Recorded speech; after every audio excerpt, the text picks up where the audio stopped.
His Excellency the Governor, Mr. Martin Roper, Honorable Premier, Mr. G. Wayne Panton, Honorable Deputy Governor and Head of the Civil Service, Mr. Franz Manderson, Honorable Deputy Premier, Mr. Chris Saunders, other Honorable Ministers of Cabinet, Honorable Attorney General, Mr. Samuel Bulgin, Parliamentary Secretaries, Honorable Deputy Speaker of the House, Mrs. Catherine Ebanks Wilkes, any other elected members of Parliament, Chief Officer of the Portfolio of the Civil Service and gracious host of tonight's ceremony, Mrs. Gloria Macfield Nixon, other Chief Officers, Department Heads, President of the Cayman Islands Civil Service Association, Ms. Clara Smith, nominees, judges, ladies and gentlemen.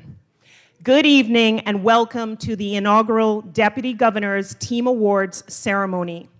My name is Lauren Knight, Acting Director of the Internal Audit Service, and tonight I am elated to be your Master of Ceremonies.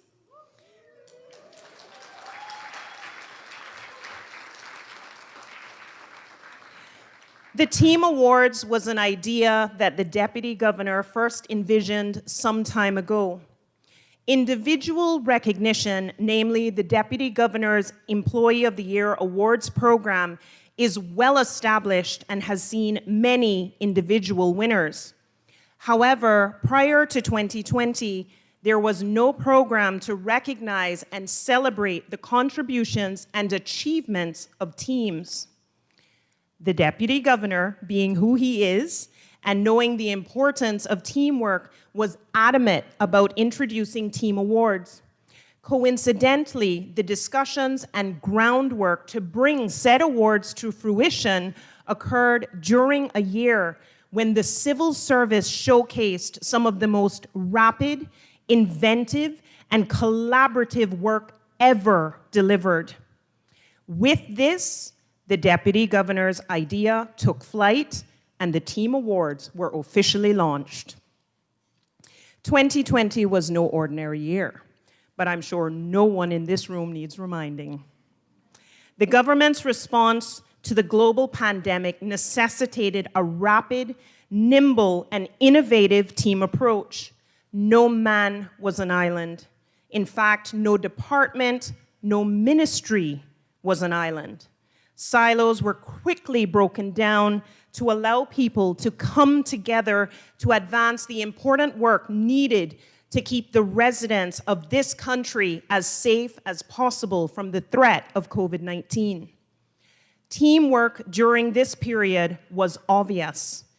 It was obvious every time the NEOC call takers answered a phone call, every time a student boarded a repatriation flight, every time a returning resident boarded a bus to be transported to a government-run isolation facility, every time an employee logged into Citrix using a soft token, every time garbage was collected during lockdown, and every time families received hot meals.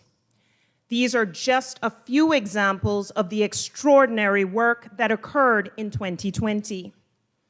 While nominations for the 2020 Team Awards were not limited to COVID-19 related work, most of tonight's shortlisted teams did come together quickly to safely enact strategies to keep these beloved islands safe from the inevitable threat of the then not well understood but deadly pandemic.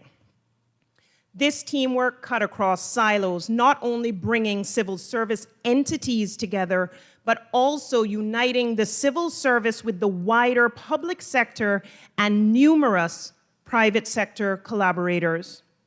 Ladies and gentlemen, tonight's ceremony has been a long time coming, but at last, here we are to celebrate the life-changing and in many cases, life-saving work that was done by the civil service in 2020 to successfully steer these islands through the unknown.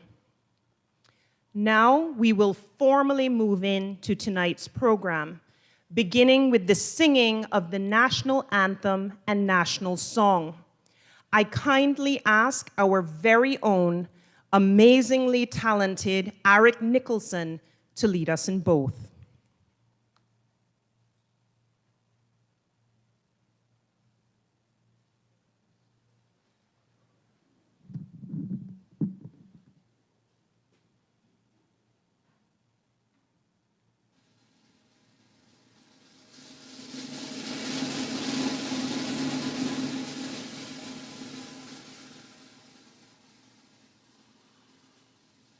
God save our gracious Queen, long live our noble Queen. God save the Queen. Santa victorious, happy and glorious, long to reign over us. God save the Queen.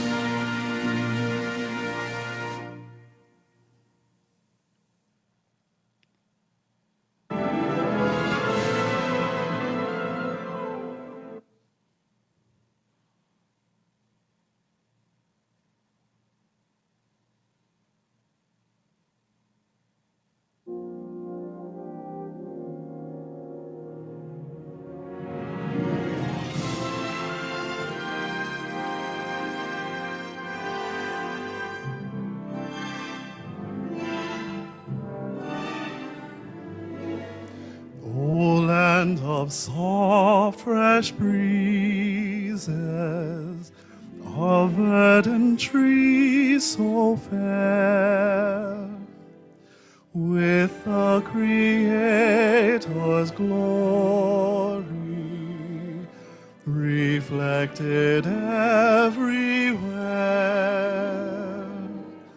O sea of palest emerald, merging to darkest blue, whene'er my thoughts lie Godward, I'll always think of you. Dear verdant island set in blue Caribbean sea, I'm coming very soon. Oh, beauteous isle, to thee. Although I've wandered far, my heart enshrines thee yet. Home and fair Cayman Isle, I cannot thee forget.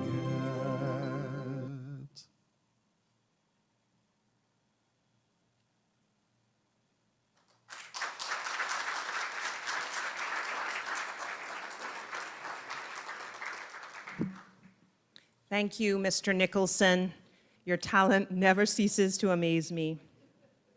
I now invite the first CIG Employee of the Year recipient, Mr. Nicholas McLean, to lead us in prayer.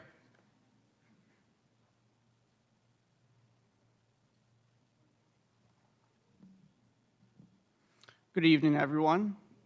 Please stand for the prayer.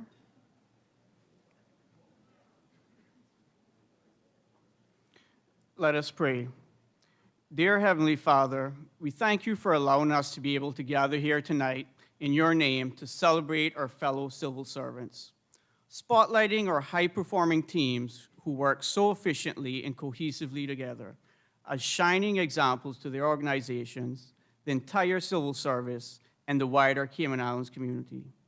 We also recognize our efforts are magnified when we work together to achieve a common goal. In Ecclesiastes chapter 4, verses 9 through 10, it is said that two are better than one, because they have a good return for their labor. If either of them falls down, one can help the other up. But pity anyone who falls and has no one to help them up. Keep in our hearts and minds as we serve the government of the day and the people of the Cayman Islands, we also serve you.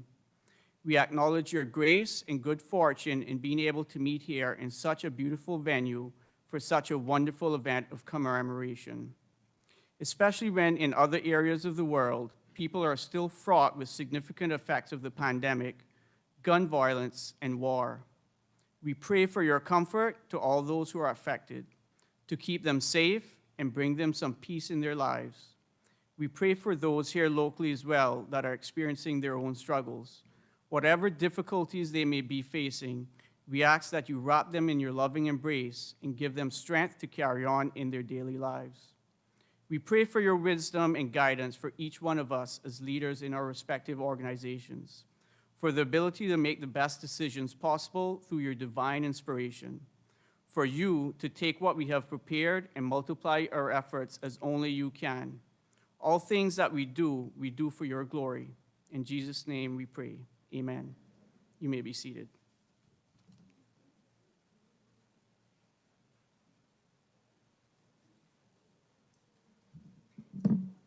Thank you, Mr. McLean.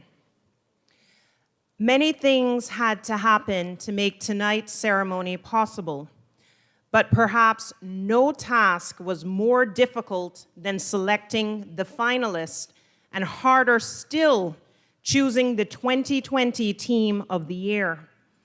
In total, we had 35 teams submit nominations for the Team of the Year award. This, in and of itself, speaks volumes to the amount of collaboration, partnerships, and teamwork that occurred in 2020. Teams ranging in size from 5 to over 2,000 banded together to accomplish objectives, create moments of magic, and in some cases, move mountains. Well, seeing as we're in Cayman, move Cliff Rock and Iron Shore. But rest assured, no one moved anything or anywhere without a curfew exemption letter issued by the competent authority. From those 35 nominations, the judges, who I will speak about in more detail momentarily, created a short list. Where nominations and/or projects overlapped, the judges combined them. The end result was 10 extraordinary finalist teams, all of which are represented in this room tonight, and one of which will walk away with the title of Team of the Year. How exciting. Finalist teams, I ask that you please stand.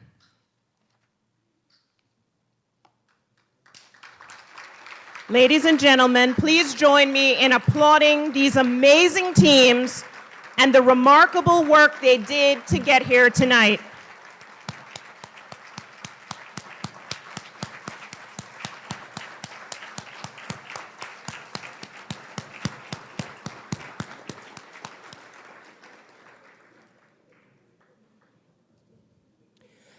The difficult job of judging these amazing teams was assigned to a group of well-respected, highly regarded members of our business community. Each judge is independent of the civil service, hence allowing them to judge objectively and fairly with no bias toward a particular entity or team. The judges were responsible for both the shortlisting process and selecting the overall winner. To do this, the judges reviewed the 35 nomination forms, amalgamated similar projects and teams, narrowed the field, and interviewed members of the shortlisted teams. Using the information contained in the nomination forms, coupled with the information gathered during interviews, the panel of independent judges arrived at category winners, and from those chose the 2020 Team of the Year. Without further ado, allow me to introduce to you the judges. Judges, please stand as your name is called. Ms. Sophia Harris.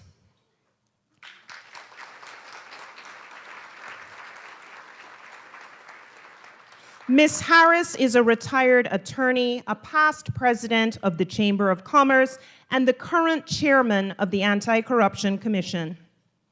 Ms. Pamela Small.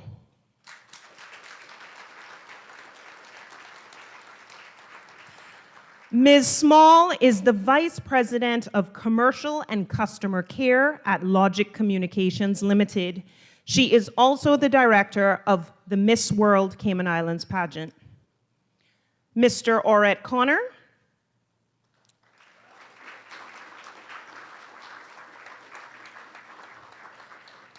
I don't see him in the room tonight, but I'll tell you a bit about him. He is a past cabinet secretary and now a happily retired civil servant and current radio host of the popular show For the Record. And last but not least, Mr. Woody Foster.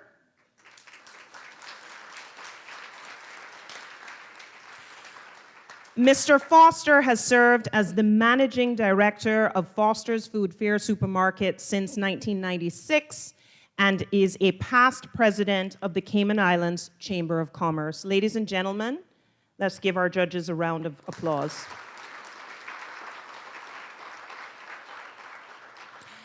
Judges, on behalf of the Deputy Governor, I would like to thank you for your investment of time to make the Team Awards possible. We are truly, truly grateful. I now invite Ms. Sophia Harris to the podium to share a few words about the judging process.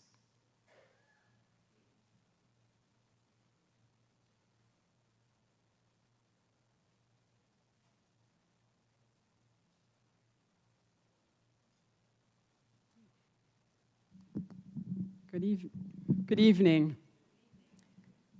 So first, we'd like to thank the DG for entrusting us with the incredible responsibility to judge the 2020 Team Awards, which was the first ever for the Deputy Governor's annual Team Awards. Whilst this was the first for this award, it was clear that the DG was passionate about recognizing the stellar efforts of the civil service, which collectively brought the country through COVID, by implementing remarkable teamwork and working above and beyond silos. I think as judges, we all assumed this would be a relatively simple task, but we couldn't have been more wrong. This was a remarkably difficult task, as every single nomination submitted demonstrated the Herculean efforts of you, the civil service, acting above and beyond the call of duty when the country needed you the most. When we went through the submissions, it became evident to us we were measuring some submissions that wouldn't be fairly judged based on the category they were submitted under. And we asked for guidance in this regard. We consulted with our liaison from the DG's office, and we were advised that, as this was a new award program, if we felt it was appropriate to move a nomination to a more suitable category where it would be more fairly measured, then we could do so. So here is a methodology for some of the changes to the categories. So we combined the 3 travel submissions, Bring 'em Home, Travel Cayman, and Travel Time under Category 4, as we felt they were in essence very similar, as one naturally followed on from the other, as they evolved to meet the needs of the community at the time. We also combined the 2 field hospital submissions, as they were in fact performing the same function, but just written from the perspective of 2 different entities for the same project. We felt the HCMI and NEOC were similar to the field hospital, as the 2 submissions were basically the same and even written by the same person. We moved curfew time from category 4 to 3, as we felt that whilst the operation of controlling the movement of people did absolutely help to control the spread of the virus, it primarily assisted in controlling crime and, above all, fare. The RCIPS could then, with the assistance of curfew time, effectively manage the population through the legislative restrictions and properly approved exemptions. Curfew time allowed only essential private sector services to continue and facilitated systematic exemptions for those operating outside of the primary scope of the regulations, thereby allowing the legislation to truly work effectively. We also combined the two education submissions for similar reasons as travel submissions, and that is, they were so similar in nature. The winner, however, stood out for innovation and going above and beyond to meet the extraordinary needs that emerged during the lockdown period. Furthermore, they had excellent results and outcome. Their professionalism and impact was indeed outstanding. They scored very highly in all 5 categories. Their passion through extreme adversity drew an emotional response that left some of our panel in tears. It is worth mentioning that we asked about one particular team that through the review of all the submitted nominations, we recognized them as critical to the success of all the other teams. However, they and the body of their work was not submitted as a nominee. So we did ask for a special mention of this team, and more to come on that later. Judging the 2020 Team Awards felt like an impossible job. Perhaps not as difficult as Chris Rock's job at the Oscars, but it felt pretty much up there. But all of these submissions were presented for innovative work initiated by civil servants where there was no precedent for the work they were doing, as Cayman was itself trailblazing with the advent of COVID. You did so at the cost of the time with your own families. You put in extraordinary hours, broke down silo barriers, and asked for no increase in pay for the extra time you put in. Some of you put your own well-being at stake during the height of COVID when so little was known about the virus, except that it was taking the lives of others outside of the Cayman Islands. The civil service did Cayman proud. I thank you, DG, for entrusting us with this, and to the civil service, we say thank you.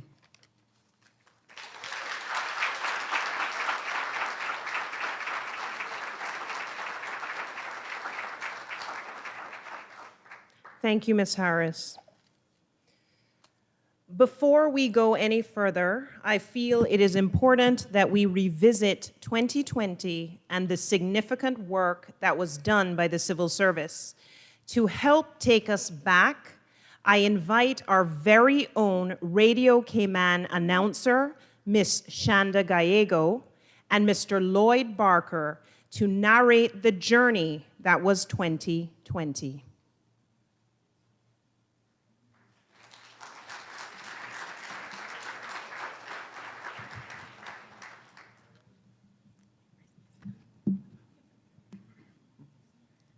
Sorry, I'm looking for a stand out here. Good evening, everyone.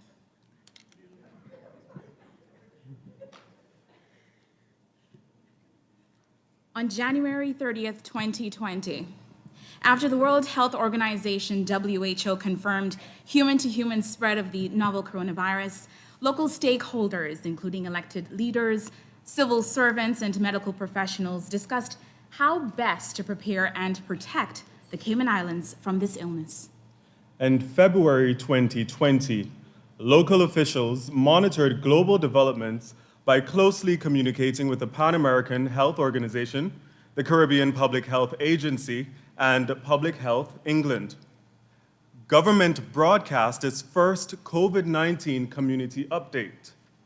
Government placed COVID-19 on a schedule of notifiable diseases and banned travel from mainland Canada, or rather China, and restricted travel to certain countries.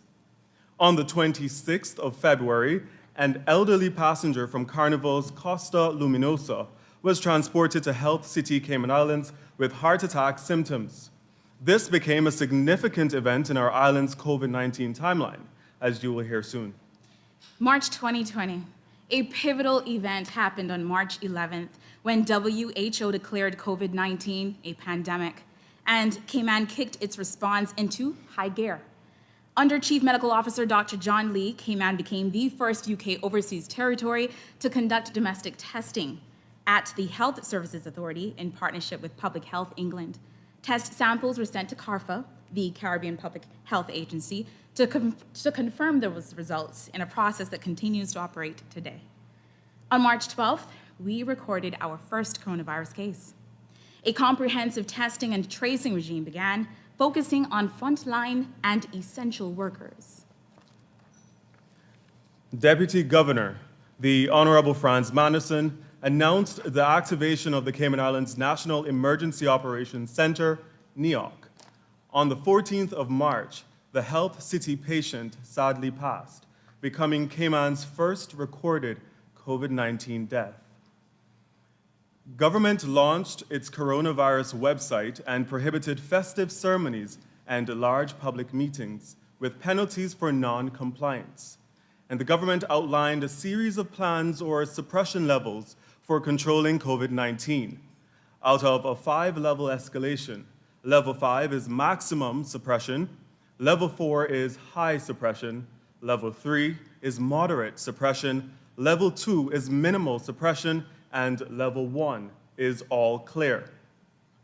Government opened a dedicated flu clinic and made tough decisions to prevent widespread community transmission, including closing schools and implementing distance learning, closing or restricting certain public places and businesses, shutting borders to all marine traffic, placing restrictions on persons arriving by air, and restricting entry from China, Iran, Japan, and South Korea in line with global standards. However, inbound flights for residents returning from the US and other countries with open borders continued via Cayman Airways.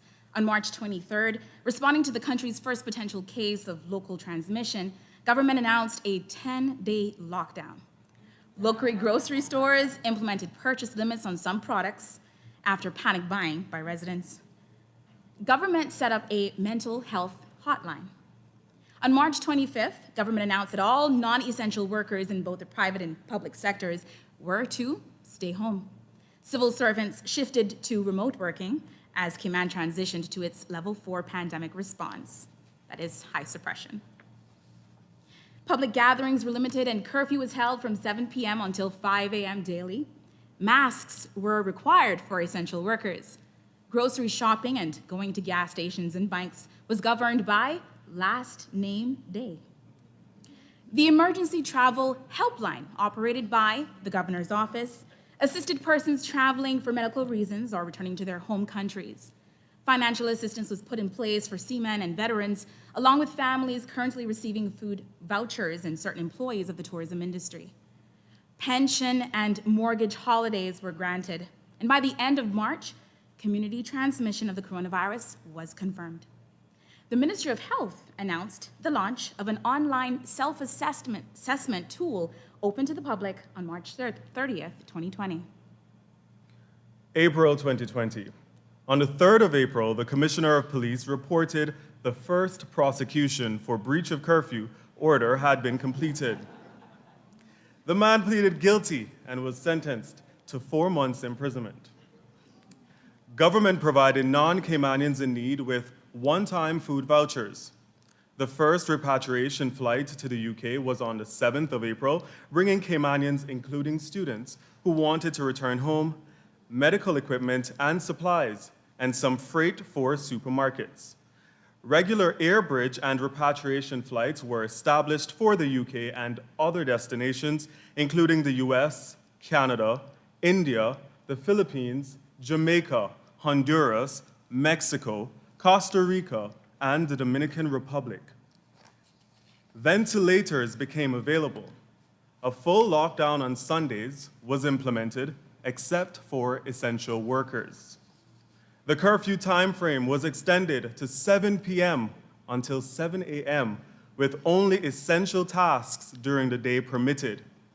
In mid-April, after community members provided initial contacts for suppliers, government purchased 200,000 COVID-19 test kits from a South Korean company. The DART group and local philanthropist Susan Olde provided logistical and additional financial support.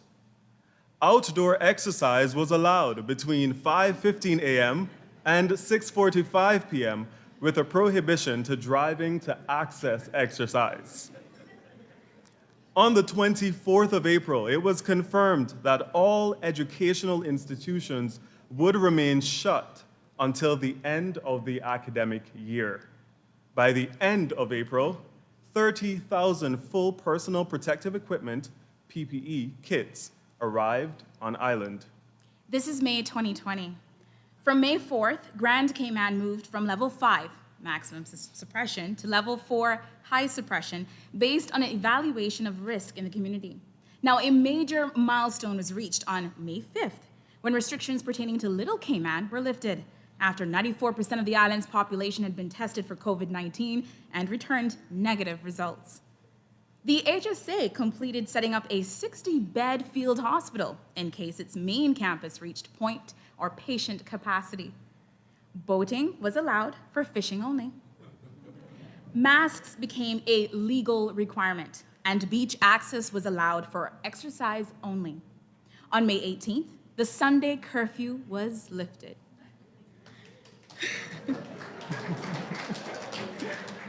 The construction sector reopened, ushering the first phase of reopening the economy, and curfew was adjusted from 8 p.m. until 5 p.m.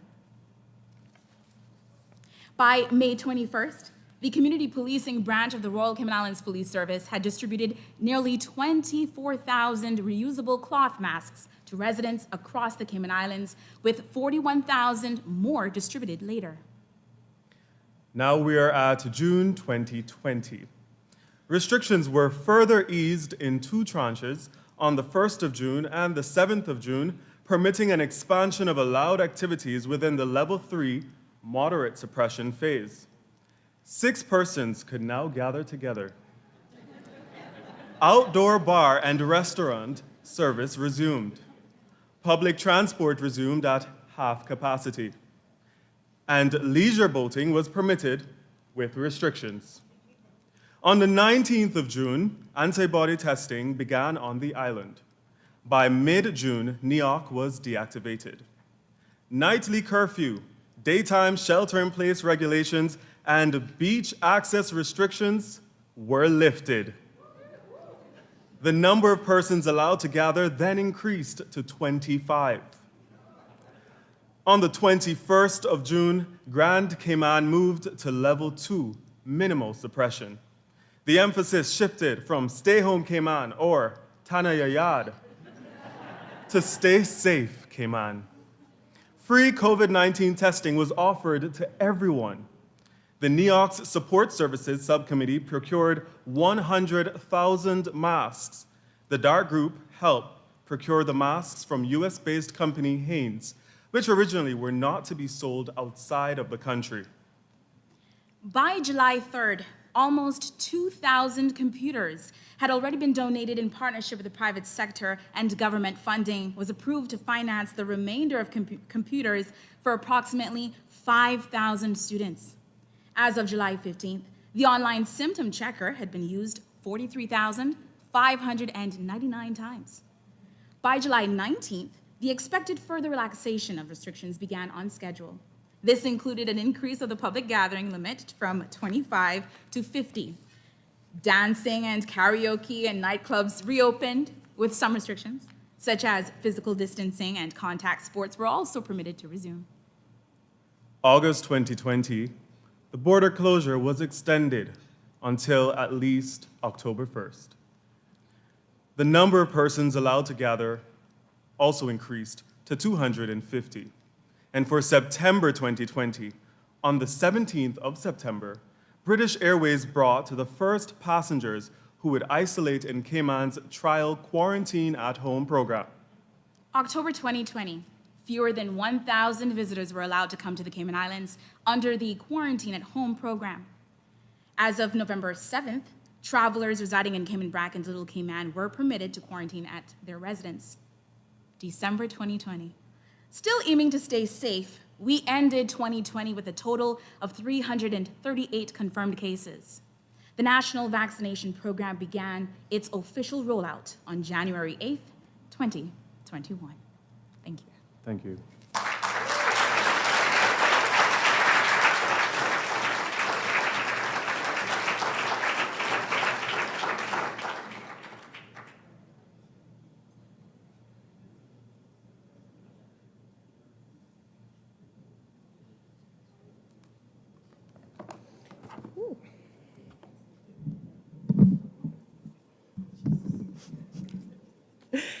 Thank you, Shanda and Lloyd, for facilitating that retrospective of 2020. Ladies and gentlemen, I feel I have done enough talking. For those of you who know me, hard to believe, right? Truthfully, I'm just saying that. I now realize this joke is not well placed because I was sitting for the last 12 minutes, but I'll read it anyway. Truthfully, I'm just saying that because my feet are killing me. To give them a short break, please welcome to the podium the Honorable Deputy Governor, Mr. Franz Manderson, to offer his remarks about Team Awards.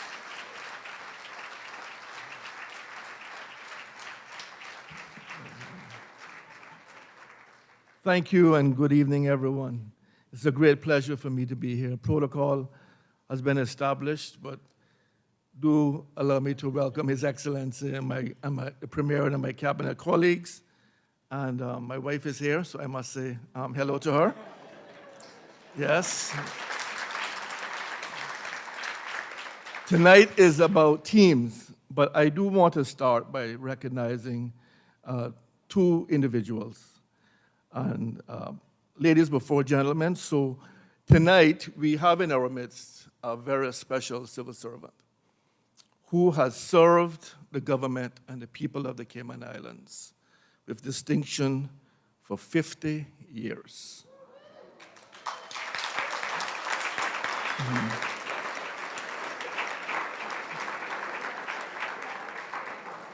Miss Ann Kirchman has worked in the Lands and Survey Department for 50 years. Miss Ann, can you stand up for us, Mom? She's at the back.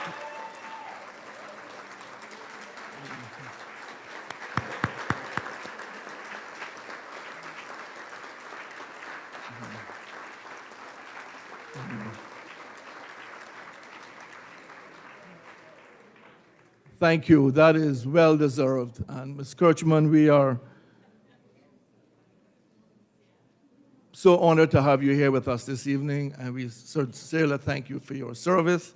And I noticed that I have more gray hairs than you do. I'm not sure how that happened. I only got 39.5 years in. I also want to recognize our governor, who the day we locked down until the day we opened, he was at work every day. He led the government's response from the civil service side, from the public sector side, from the front. He was in his office attending the press briefings. He was there for me to bounce ideas off of and to also give me advice and encouragement. Governor, thank you very much for all that you have done for us, for your leadership, for your dedication, for your commitment, and for your genuine love and care for the people of the Cayman Islands. Thank you.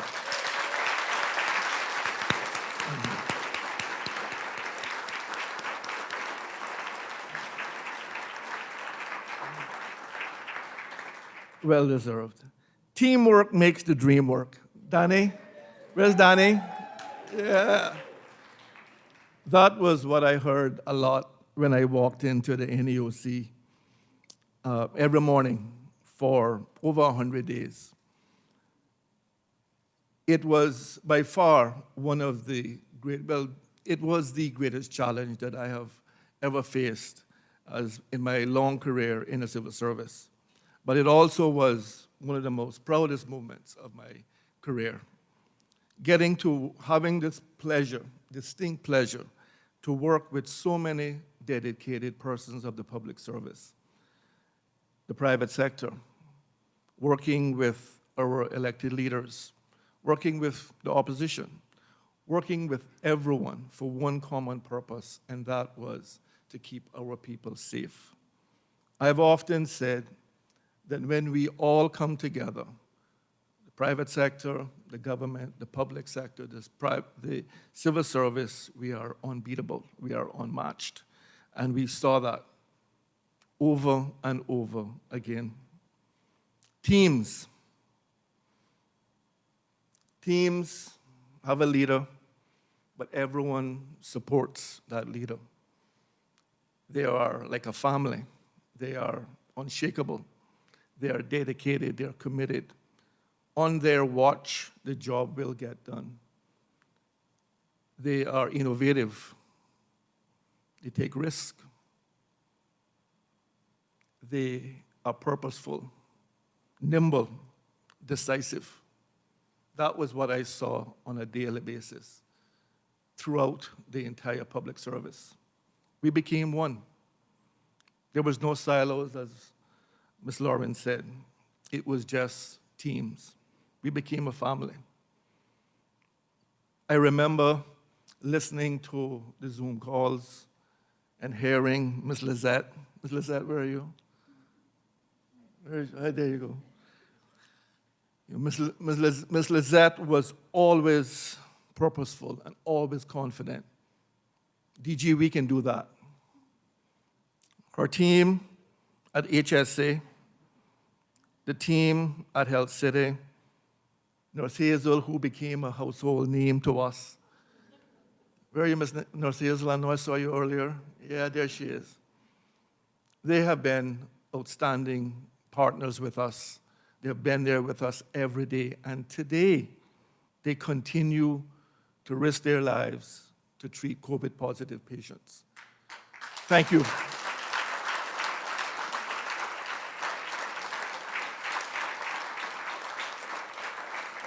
It is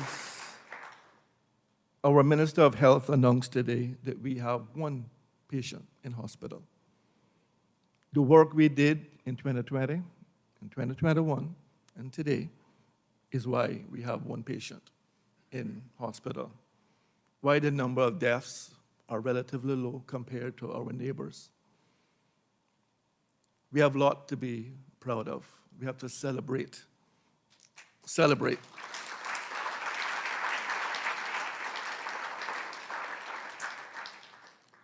The governor has said to me on occasions, Deputy Governor, we have to work with pace. And I want to just give an example of pace. We created a code red WhatsApp group for the most urgent of situations. I was monitoring the WhatsApp chat one evening, and a call came in, a WhatsApp message came in to say, we have a COVID-19 positive patient who is not compliant, is threatening to spit on the persons who come to deal with them. We need a response quickly. Within 1 hour, the brave men and women of public health and RCIPS, thank you, Commissioner, had responded, secured the individual, and taken them to a private location for them to be housed within 1 hour of that call coming in. Governor, I think that is pace. I think we were able to respond.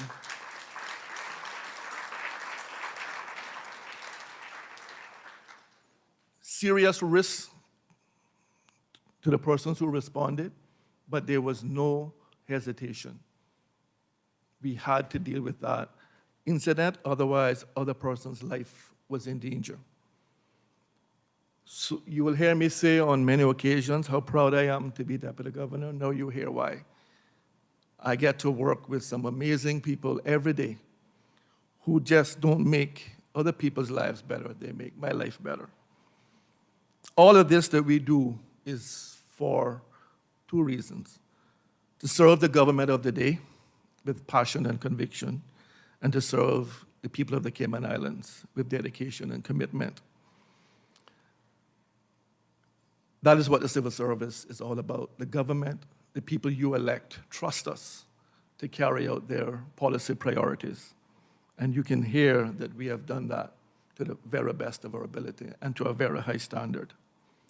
I want to say a special thanks to my senior team, many of whom are here today, who work shoulder to shoulder with me to make some amazing things happen in our civil service. So to my senior leadership team, thank you very much for always having my back and always making days excellent, amazing, or fantastic. Yes, I can't let that go. I also want to say a special thank you to our judges. I don't shy away from making difficult decisions, but I was not about to get into this decision-making situation because it was just too difficult for me. Actually being there on the ground, day in and day out with many of you, I don't think that I could have separated myself and made the right decision. And after hearing what Ms. Harris said in terms of the difficulty, I think I've made the right decision. Sometimes it's always great to delegate. To our RCIP, Commissioner, again, I want to single your team out for the tremendous work that they did on the front line every day, always being there for us.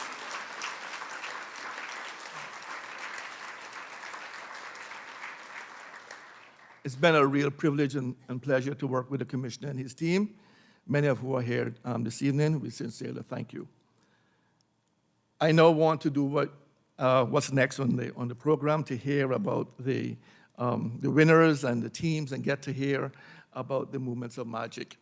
But I want to sincerely thank all of you for coming this evening and for celebrating with us our amazing public service, what we have been able to deliver for you on behalf of the government. It's a pleasure for us to serve and to be of service. Thank you.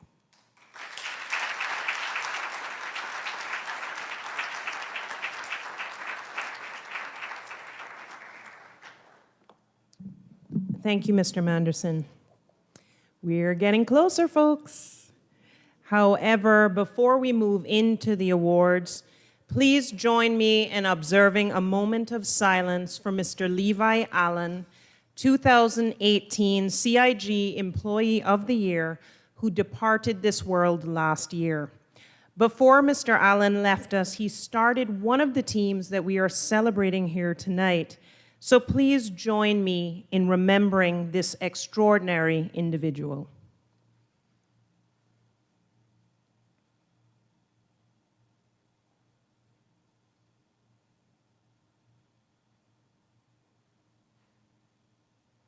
Thank you. Okay, let's get to the awards. Actually, wait, speaking of awards, I need the Deputy Governor to confirm something before we begin. DG, is there an award for Best Dressed tonight? Oh, what a relief. I certainly didn't put any effort into my appearance tonight. Jokes aside, let's begin. Please join me in welcoming His Excellency, the Governor, Mr. Martin Roper, to the podium to offer his remarks and make a special surprise award presentation.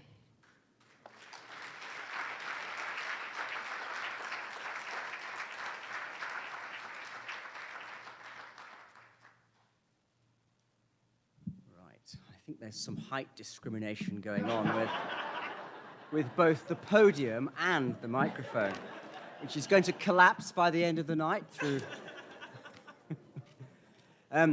So I am delighted to be here at these Civil Service Oscars, and I was joking with the Premier earlier that I was going to make the first Chris Rock joke. So thank you, Sophia, because you got there first. I do have a special presentation to do tonight, but I didn't know anything about this until very, very recently, so this may go a bit unscripted. But before I get to that, I just want to say, watching all that COVID sort of information really brought back many memories, including what it did for my foreign language skills during so many press conferences. I'm also reminded that during lockdown, I destroyed most of my hair because I used those clippers, and the barber still says today, "Governor, what did you do? It still hasn't grown back." So I think that's a lost cause. But let me, the one thing I really just want to say is that 2020 was just an absolutely incredible year, and I suppose I will always be remembered as the COVID governor, which is a wonderful epitaph.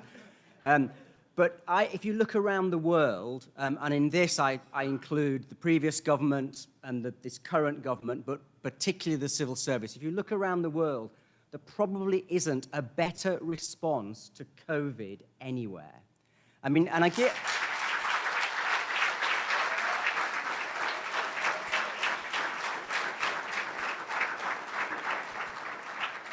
If you look at our vaccine take-up, if you look at, we have sadly lost some people, but the numbers are incredibly low compared to the rest of the world and compared to what it might have been. And I saw every day civil servants going over and above to deliver for the people of these islands. And I literally saw it every day, many times. Now, we get a bad press out there sometimes. There are, it seems to me, some very strange people on CNS.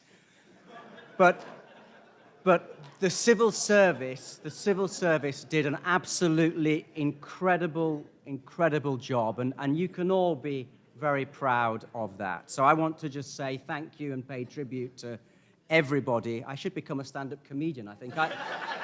I've now found my post-governor role, so thank you for helping me discover that. Right, I now need to get to the main event. So, the Chartered Institute, UK Chartered Institute of Personnel and Development, CIPD, was founded in 1913, and it has over 150,000 members internationally working across private, public, and voluntary sectors. And every year, they recognize the individuals and organizations that have made the biggest impact. And in 2021, the Cayman Islands government and the work of the portfolio of the civil service was...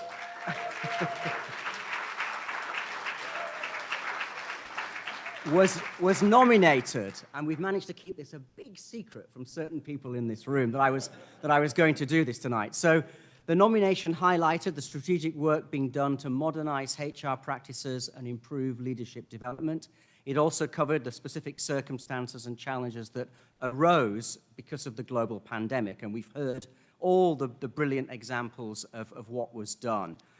But following the nomination, there was an assessment by an independent panel of experts, and Cayman was in competition with organizations like the NHS, Boots, the global chemist, and the Cayman Islands government was announced as the winner of the People Team of the Year, Public Sector 2021.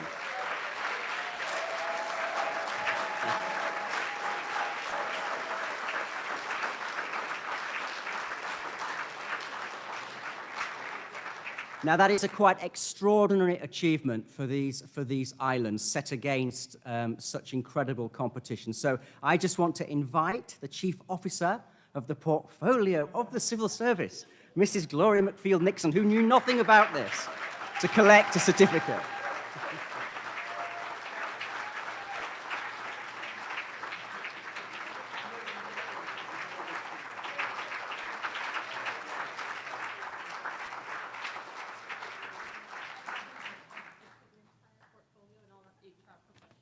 Okay, Gloria's just asked me to point out it's not for her alone, which I did. I hope I didn't give that impression, but that's typical of Gloria thinking of her team. It is, of course, for everybody. Anyway, thank you very much, and have a wonderful evening.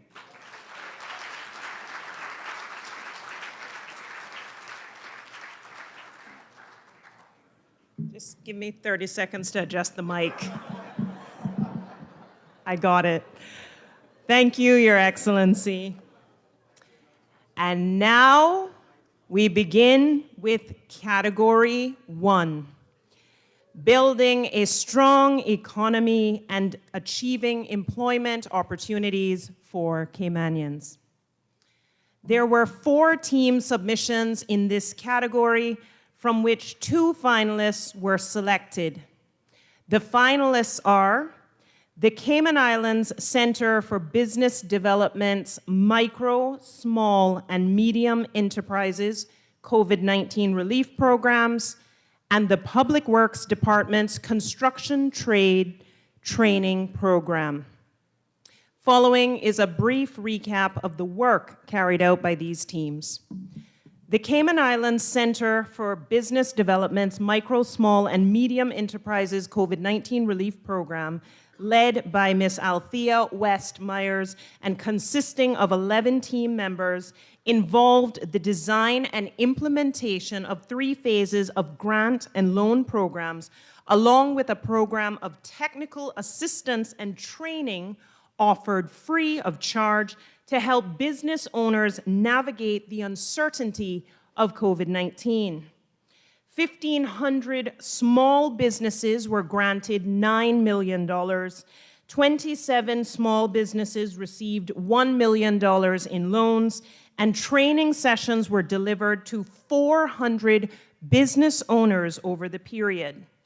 In an effort to ensure the survival of small businesses, the team identified 370 businesses that were deemed capable of remaining viable and provided assistance in delivering their immediate strategic priorities through business coaching and consultancy. Ladies and gentlemen, we will now view a short video presentation showcasing the work of this amazing team.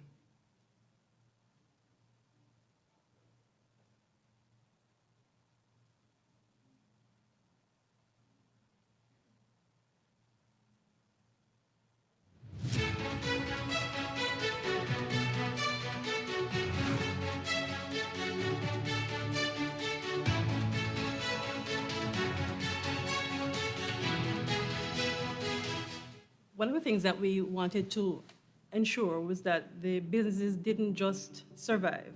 We wanted to ensure that beyond COVID, businesses were thriving. And we recognized that it would really require more than money. Money was very important, and most small businesses will tell you that their first need is money. But having been involved with working with small businesses these many years, we've come to recognize that money is just a minor issue in terms of their needs. So we really wanted to get into the businesses, to get into the underbelly of these businesses, to see where it is that they needed assistance and to provide that assistance. Quite a number of persons have said that their businesses would not have survived had they not had this kind of assistance. Because we're talking about assistance ranging from $6,000 to $20,000. Assistance that helped them, for example, to establish websites, to transition into e-commerce. Yes. So we're actually giving them a global marketplace. So, for example, if you were in water sports and you catered to a tourist market, then you started looking for a local market, and we taught them how to do that. Those are people who repurpose their vehicles for that. But it was really introduction of technology, I think, that helped quite a number of persons. I think I was happiest when at the end of the year we still could celebrate with our Makers Market. So we even after all of that, and we really were looking for opportunities for especially those businesses that hadn't sold anything, the tourism craft market. We, at the end of the year in 2020, we still ensured that we provided that opportunity. So we had a Makers Market, a craft market at the end of the year for all of these small business Saturday, that we had them a day where we closed the road and had them sell to persons coming in. So provided them a market so that even through the holidays, they wouldn't feel as if nothing had happened.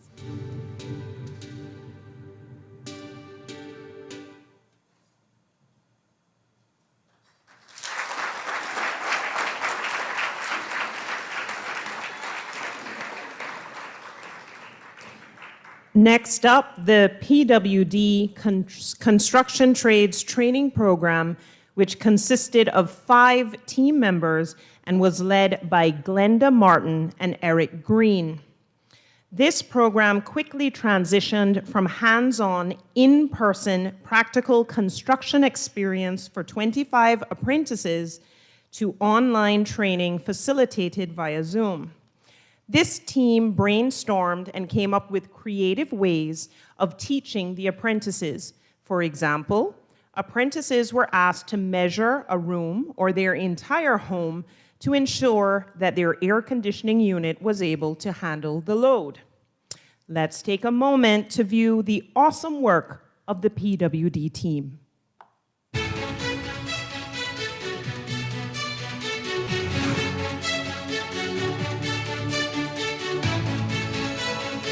So, as the name suggests, it's a skills proficiency training, and that requires hands-on. So we had to work with what they had at home.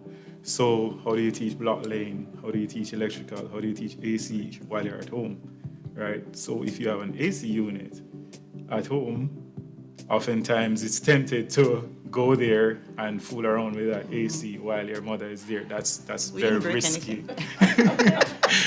Well, yeah, we avoided all of that too. And there was a challenge too in terms of technology, because we had some trainees who did not have laptops, modems. So we had the reception issues out in East End, for example. So we were huddling, trying to find. We found some modems that were able to allot to some persons, were able to get some loaner laptops, for example. It was something new to us. We quickly became YouTubers. We quickly became their mothers, their fathers, more closely. We had an insight into what their day-to-day lives were, and it was something that was quite enlightening, and we had to adapt.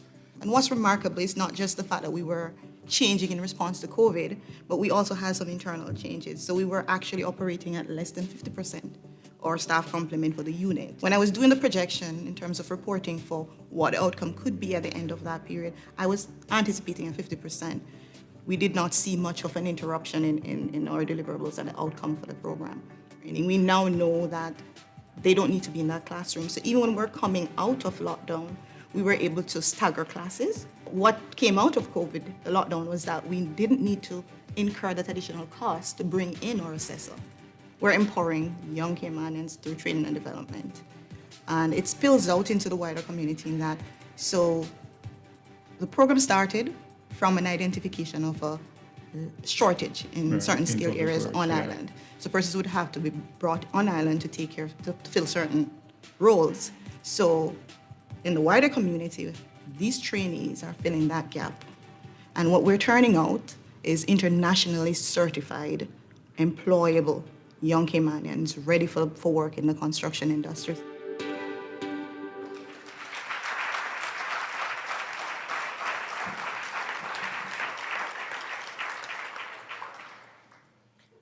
Okay, so who wins this category? Are you ready to know who the winner is? Oh, come on, guys, you can do better than that. Thank you. Your Excellency and the Honorable Deputy Governor, I now invite you to make your way to the stage to present the recipients with their awards. Additionally, if the Chief Officer and Minister with responsibilities for the entities are here, you're welcome to join us on stage as well. Category 1 finalists, I ask now that you also make your way to the stage. The right-hand side of the stage, please. PWD and micro-business team, make your way to the stage, please. Where are you? Oh, at the back of the room.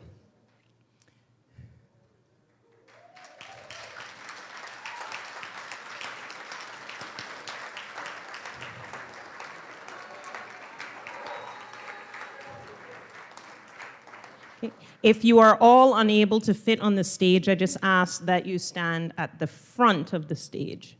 But it looks like you all will be able to fit.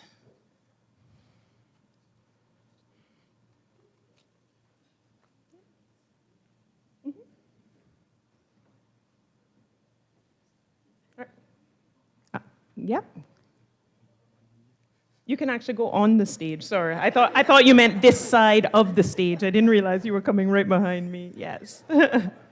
Yes. Yep. Come on up. Don't be shy.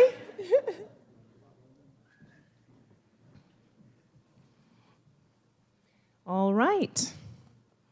Ladies and gentlemen, the winner of Category 1 is the Public Works Department's Construction Trades Training Program.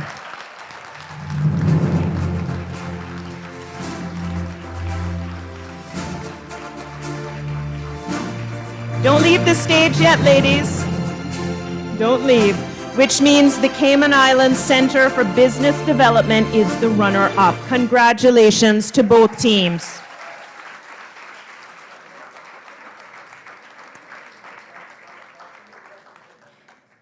Once you receive your awards and take your photos, I ask that you exit on the left side of the stage, please.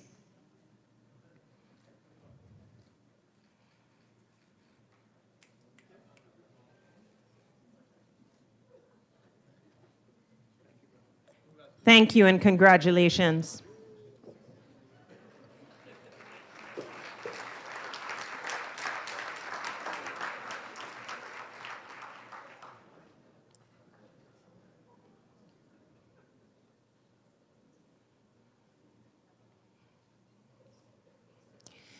In the words of the Deputy Governor, no more silent victories.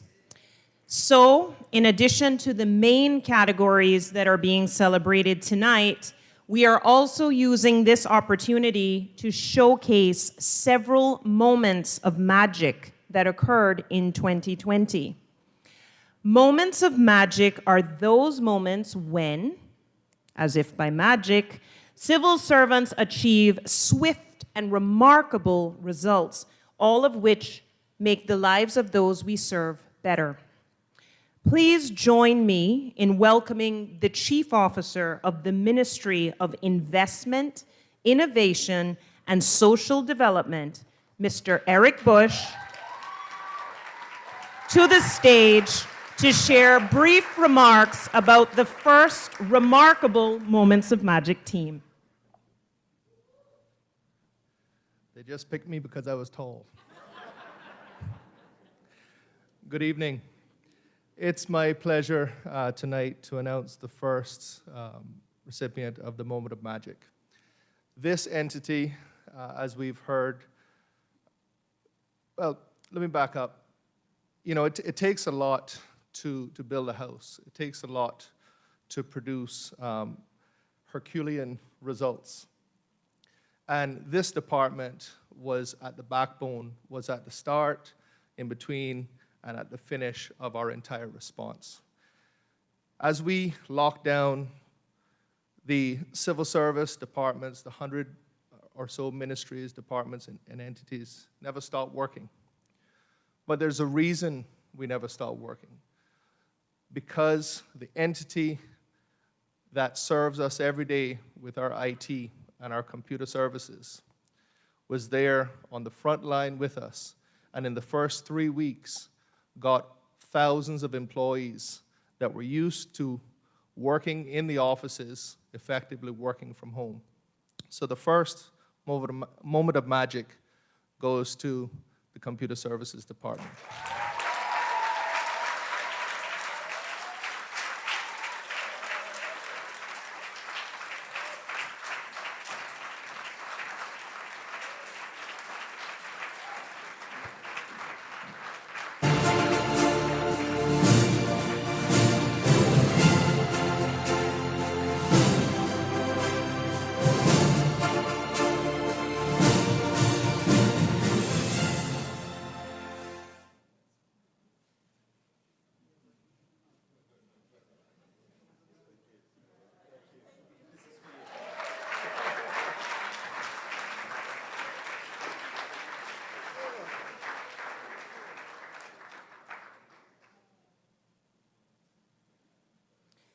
Thank you, Eric, and congratulations to Simon and the entire CSD team. Category 2, improving, expanding, and enhancing education opportunities. There were 3 submissions in this category. The work of 2 teams overlapped, hence the judges consolidated their submissions. The 2 teams that were combined were the Sir John A. Cumber Primary School Lunch and Grocery Delivery Team and the Department of Education Services Continuation of Educational Excellence Team, Here is a brief recap of the work done by this combined team. The Department of Education Services Continuation of Education Excellence Team was led by Tammy Banks DaCosta, consisted of 39 team members, and involved collaboration with multiple agencies. The major projects completed by this team to make online education a success were the creation of the student registration portal and online student registration processing, the administration of external examinations and performance reporting on examination results, including new student registrations and transfers, and the provision of support services such as providing guidance and business services to schools. The Sir John A. Cumber Primary School lunch and grocery delivery team had 9 team members, was led by Principal Giovanna Wright, and involved collaboration with partners, collaboration and partnerships with multiple agencies, including the Alex Panton Foundation, Feed Our Future, Cayman Food Bank, and the Kiwanis Club of Grand Cayman. Over a 4-month period, this team played a significant role in guaranteeing that families of the school received hot meals, groceries, gift certificates, and food vouchers as necessary. This team delivered and/or visited 100+ families every day to ensure children received hot meals, basic necessities, had electricity, water, and internet at home to ensure that they were able to access online education. Ladies and gentlemen, let's have a look at the amazing work of this combined team.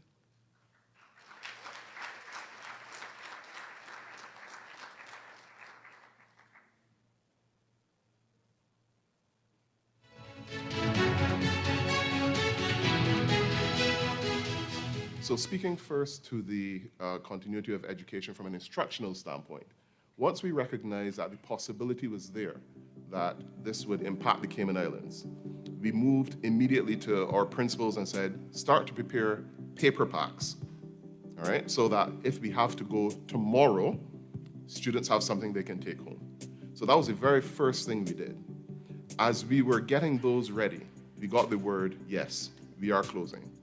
So that meant paper packs were done for a week's worth of work, and then we moved immediately to see what devices, what computers we had in store. So schools have laptop carts, and we were able to distribute the spare laptops that would have been at schools to students that were in need. I started in the principal role at West Bay that same year, so in 2019, the 2019-2020 academic year. And I grew up in West Bay, and I also went to that school, so it means a lot to me. But we have a diverse group of parents and students. So based on the students who normally receive meals for lunch during the typical school day, we normally have between 100 to 150 kids every day that don't have lunch. We know that they're in no state to access their education or even think about learning if they're hungry. Obviously, we have to meet their basic needs first, and feeding them is one of them. Our staff had to start to work towards doing videoing. So we were videoing lessons and so forth that we can send home to families, because we kept hearing it. Parents kept saying, wow, we really appreciate education and teachers and what they do now. So, I mean, our teachers are there and our specialists are there, and they're providing this level of support. And it really helped to create relationships, stronger relationships between the school and the families and so forth. One of my lowest moments, I think, might have been hearing a report of the conditions that one of the students lived in. As Mr. Elroy said, you know, as the counselors went around, the principals went around, and they're seeing things, it gave them a better appreciation. But for someone like me at that time, who was head of business services, my role outside of the office wasn't as expansive. So understanding and hearing about that and recognizing also through providing support for the repatriation flights. And I remember taking a student home to East End and the conditions of that home, you know. So those were amongst my lowest points. But the resilience of our teachers, the resilience of our principals, those are the high points for me. There was also moments of heartbreak. I just have to say that because it was and still is an emotional journey, I think, for us because we love our kids. I mean, that's why we do what we do. And when you see where they live, that can be really hard because you want to fix it. You want to give them everything that they need right there, and you can't. Yeah. In regards to their academic success, I feel that I have a strong team, and I feel that if we continue to remain in school and we do not go to remote learning, I do feel that our kids will make even more progress this year. We have a lot of interventions in place to fill those gaps, and it's working. But if we break at any point and go remote, that will have a negative impact on our kids. Our children in West Bay need to be in school. Like, they're not going to excel or reach their fullest potential at home because they don't have that parental support, not all of them. So they need to be in school.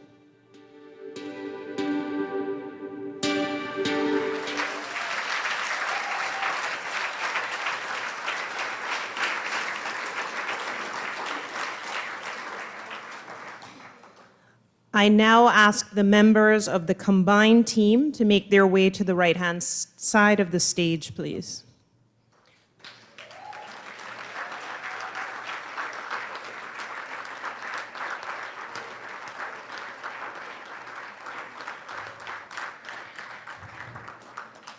Honorable Deputy Governor, kindly make your way to the stage to present the recipients with their awards.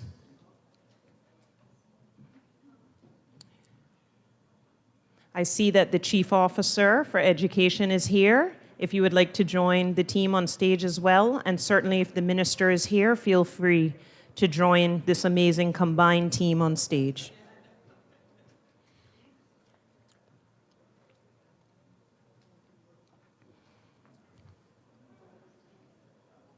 Okay.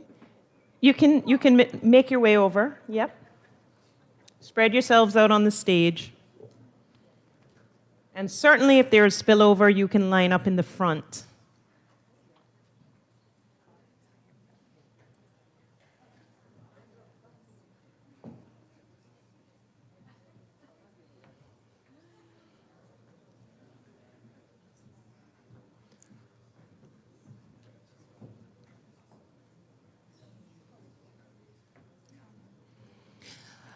All right, folks, in case you haven't figured it out, there is no suspense or drum roll needed in this category, as these two powerhouse teams were combined into one. Therefore, ladies and gentlemen, you are looking at the winners of Category 2.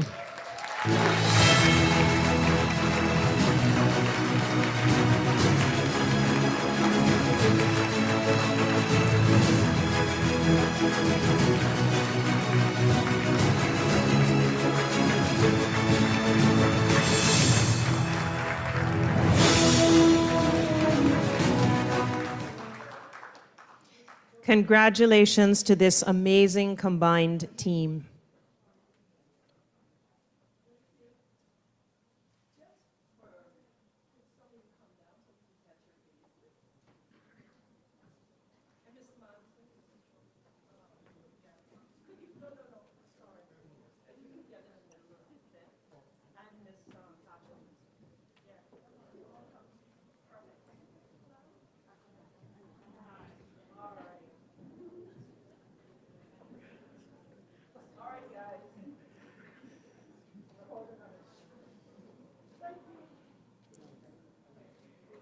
Congratulations.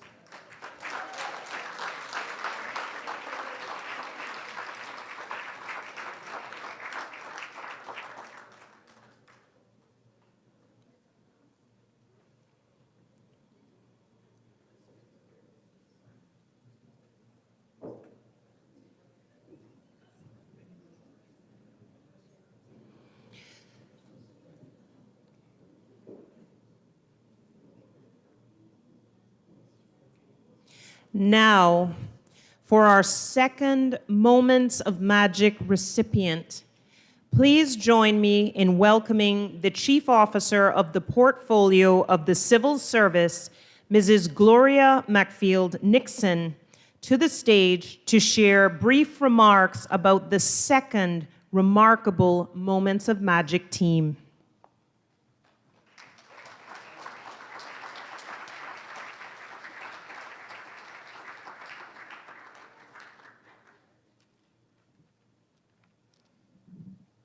Many thanks, Lauren. We are all striving to reach your heights tonight. So, ladies and gentlemen, our Moments of Magic recognize some of the unsung heroes of our public service, without whose contribution we could have potentially endured many months of misery. This team knows firsthand that the pen is mightier than the sword. They battled away to arm each of us with the latest information that we needed to stay safe. What started out as just basic flyers translated into multiple languages and distributed by hand soon transformed into one of the most coordinated, technologically sophisticated, and integrated public education campaigns ever exhibited in these islands. This team tackled fake news from the earliest days of the pandemic. Who among us can remember the many social media posts warning of food shortages? Woody, you might remember one or two things about that. Or even worse, toilet paper apocalypse. There are still warehouses full of toilet paper all over Grand Cayman. And as rolls and rolls of cotton soft sheets flew off the shelves, this team gently but steadfastly reminded all of us that, alas, toilet paper is not a cure. When a full lockdown was called, they expertly managed what would become the daily press briefing. And with their agile support, our local media posed the questions that we were all thinking and that many times we were all very amused by. And our leaders were beamed into our living room and onto our mobile devices, answering these questions as if it were the first and not the 100th time they've answered that question. Their voices can be heard ringing in our ears. You cannot break curfew to walk a dog or walk the beach. You cannot break quarantine to visit a friend or to buy a peach. And if you break either, you will be warned for public prosecution and within Commissioner Burns' reach. This team explained the 5 suppression levels, which days of the week we could go to the shops or to the banks. They employed sign language and social media. As our knowledge grew, our strategy prevailed. With the help of this team, we emerged from lockdown without masks, gathering limits, or fear of illness. We did this just after 4 short months, to the marvel of the rest of the world. Their education campaigns engendered goodwill, armed our community with the facts, and helped to save lives and buy precious time until science and medicine could provide more sustainable means to keep us safe. Tonight, we honor in a moment of magic the COVID-19 communications team, some 45 members strong, who were pulled from across the wider public sector, but who were united in their mission to keep Cayman safe. I invite the Cabinet Secretary, Mr. Samuel Rose, and the Director of Communications, Ms. Onisha Richards, and the communications team forward to receive their Moment of Magic Award.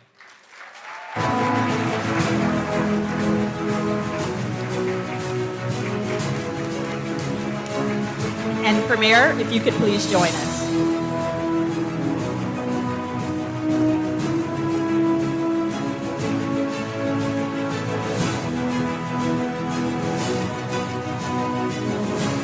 Deputy Governor.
Congratulations to the internal communications team on their achievement.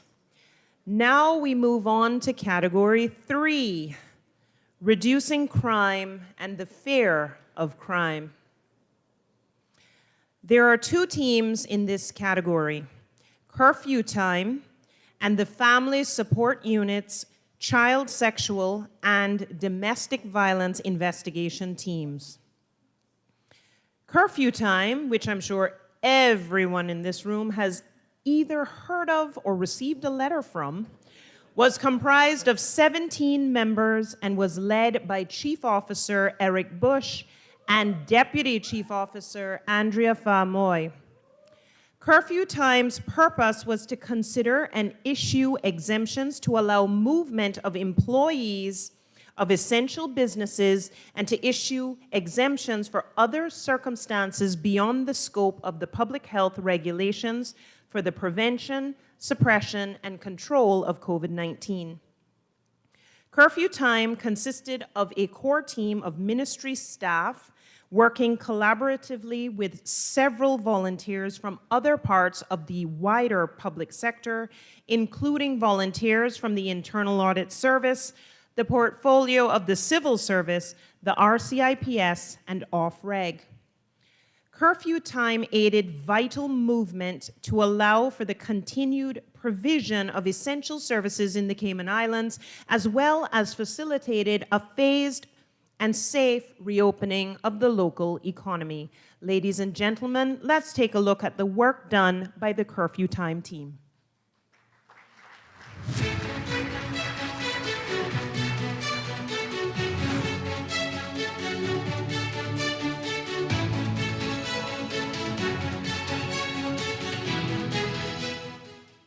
It was a huge task, and it did come at us from there. There are whisperings on the news, but when the government pulled the trigger, it was like, okay, we've got to do this, we've got to do it fast, and we've got to get it right the first time. Government announced that they were going to have this thing called essential@gov.ky, where people could email in their requests to be essential workers. I don't know if you remember this because it lasted one day. One day. That was it. In that one day, I think about 10,000 requests were emailed in from just about everybody to say, I'm essential, don't lock me in, please give me a permit, I need to do X, Y, and Z. Anything from walking my dog at his favorite park to bringing my child to where it needed to meet other parent for a custody agreement. Whole spectrum of issues. The government quickly stood down essential@gov.ky, realizing that too big of a door was opened, and started again with curfew time at gov.ky. And curfew time, the big difference there was that the regulations were in place and every exemption was given off of that initial 10 category of essential services. It was all centered in what is required to have the economy function and give people access to those services, while also limiting the amount of traffic on the road. Regulatory language that we were called a competent authority. So we're given the responsibility of implementing this. And as the competent authority, we could also make discretionary decisions about who should be exempted and under what conditions that would happen. So for instance, one of the things that the regulations couldn't have foreseen was that a lot of people were having babies and couldn't find any baby things in any of the grocery stores. So baby shops were given an exemption to operate under certain conditions from 9 to 1, 4 hours a day, under, and that's just one example. We had to use our discretion. So we had people that would say, actually, I've been home locked up, I can't handle this anymore. Can I have an exemption to go into the beach? I just want to go to the beach. And it's a no, it's like everyone thought that this is essential, it's my health. I'm sure it is, but in the end, we have to take the holistic approach that we're trying to do what's best for the country, and our needs just have to be put aside. We were able to create a shift system to allow us to have 12 hours of coverage on the curfew time email inbox as well as phone. So we had people coming in for 7 in the morning who would then leave at 3, and we had people coming in at 1 o'clock who would leave 9 or after, depending on how busy the evening was. Everyone has unforeseen circumstances in their life. I think we were all very surprised by just the amount of events that showed life went on, even during very hard times. We had requests for weddings as soon as you were allowed to have guests, groups of 10 people, and that was heartwarming to see. There was a lot of personalities and emotions that accompanied that sense of not knowing what's happening, what will happen, and what the future holds. But luckily, we were able to work together as a team collaboratively and with the cooperation of other individuals in the community and companies to meet the goal of no community transmission and to keep people safe. And that's what we focused on every day, and that's what kept us going.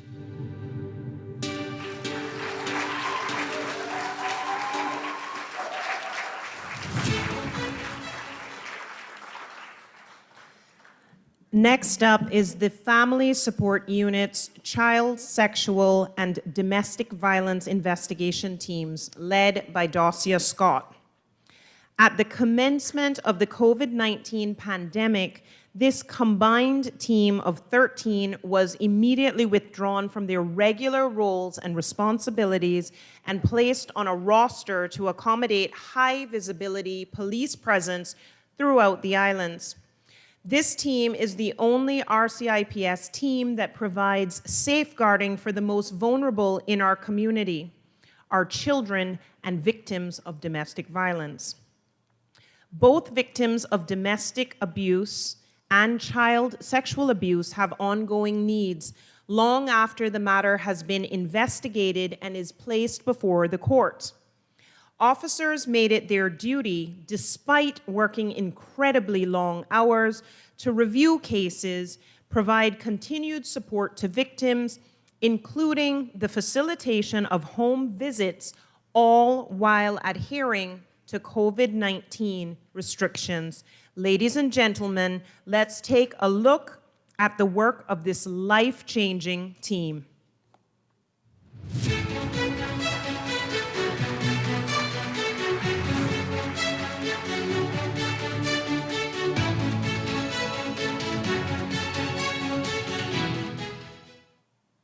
We started out of the, at the beginning of the year as normal functioning, going into the office and ensuring that all protocols are met as it pertains to the referrals, looking over the referrals each morning and so forth. Until things changed and we found that, okay, with the COVID coming in, majority of the RCIPS was mixed with different and varieties of shifts changing and rotations. And due to that, the specialist unit was called out to be a part of that rotation and to provide the extra service and manpower resources to the community. Due to that, then our numbers within the unit are already small. So what we have exercised was to split the unit in two and to provide Team A and Team B, where one would come in at a particular time and next would then provide that extra support and resource to the uniform team. Will then provide the high visibility patrol checks and so forth within our community. So in the mornings when we comes in, we will do a victim care check via phone. So that is a must before we go out on any other work details, because we used to do like the static duties and at the supermarkets and high visibility patrol. So before we come into those duties, we will actually do our victim check via phone and ensure that our victims are okay. What the DV unit did was create a hot list of persons or regular offenders or regular couples who were having domestic disputes. So there are particular families that you come in on a Monday morning, you would expect, okay, we're good to see something like that. And usually it does. So there are particular families that we do pay attention to. So during COVID, when we had to redeploy on frontline, we made more effort to be in contact with those individuals, especially if we know they were in the same household, because oftentimes victims of domestic abuse, it's difficult for them to leave a partner. And, there are many factors involved. So whether it's financial or it's an emotional attachment, there are different factors. So we did make that extra effort to make sure that they were okay. So we did calls, we will do door stop checks, and not just pop up just to make sure that they were okay. If reports do come in that was of priority, we made sure that we dealt with those effectively if we had to make an arrest. Have files produced and sent to the DPP for ruling, arrest persons, have them before the courts, as well as make the effort to put in protection orders and those kinds of safety measures for them as well. So the domestic violence policy came in place now where you don't really need a statement because you have to anticipate they're not going to give one. So this has now helped us determine, okay, this is somebody likely to be in more danger if nothing is done. So either go up and make that initiative to have some form of protection for them.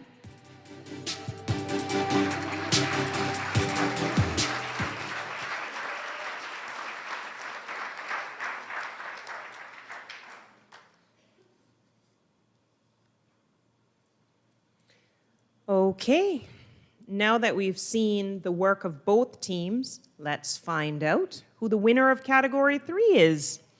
Finalists, please make your way to the stage. Your Excellency and the Honorable Deputy Governor, I now invite you to the stage to present the recipients with their awards. If the Chief Officer and Minister with responsibility for either of the finalist teams is here, please make your way to the stage.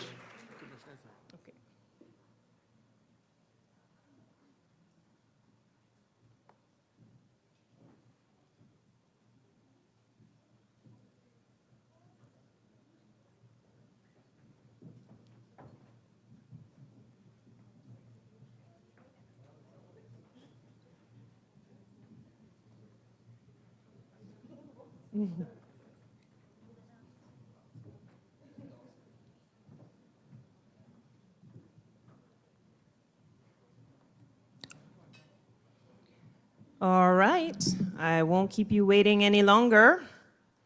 And the winner of Category 3 is Curfew Time.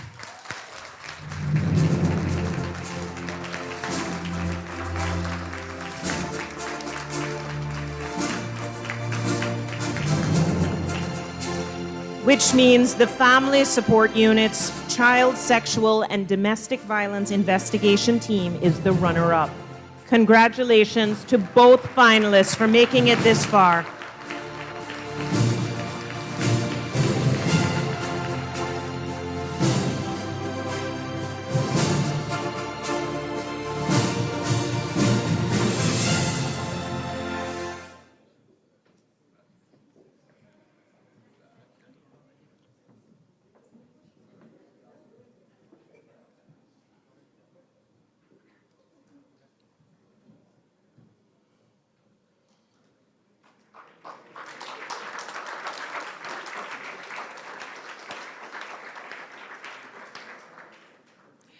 Now on to our third Moments of Magic recipient.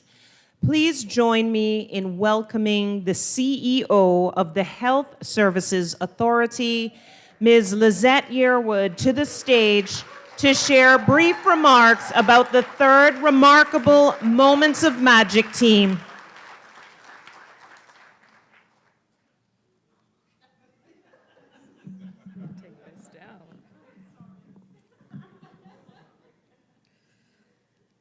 One of America's most renowned Surgeon Generals, Everett Koop, once said, "Healthcare is vital to all some of the time, but public health is vital to all of us all of the time."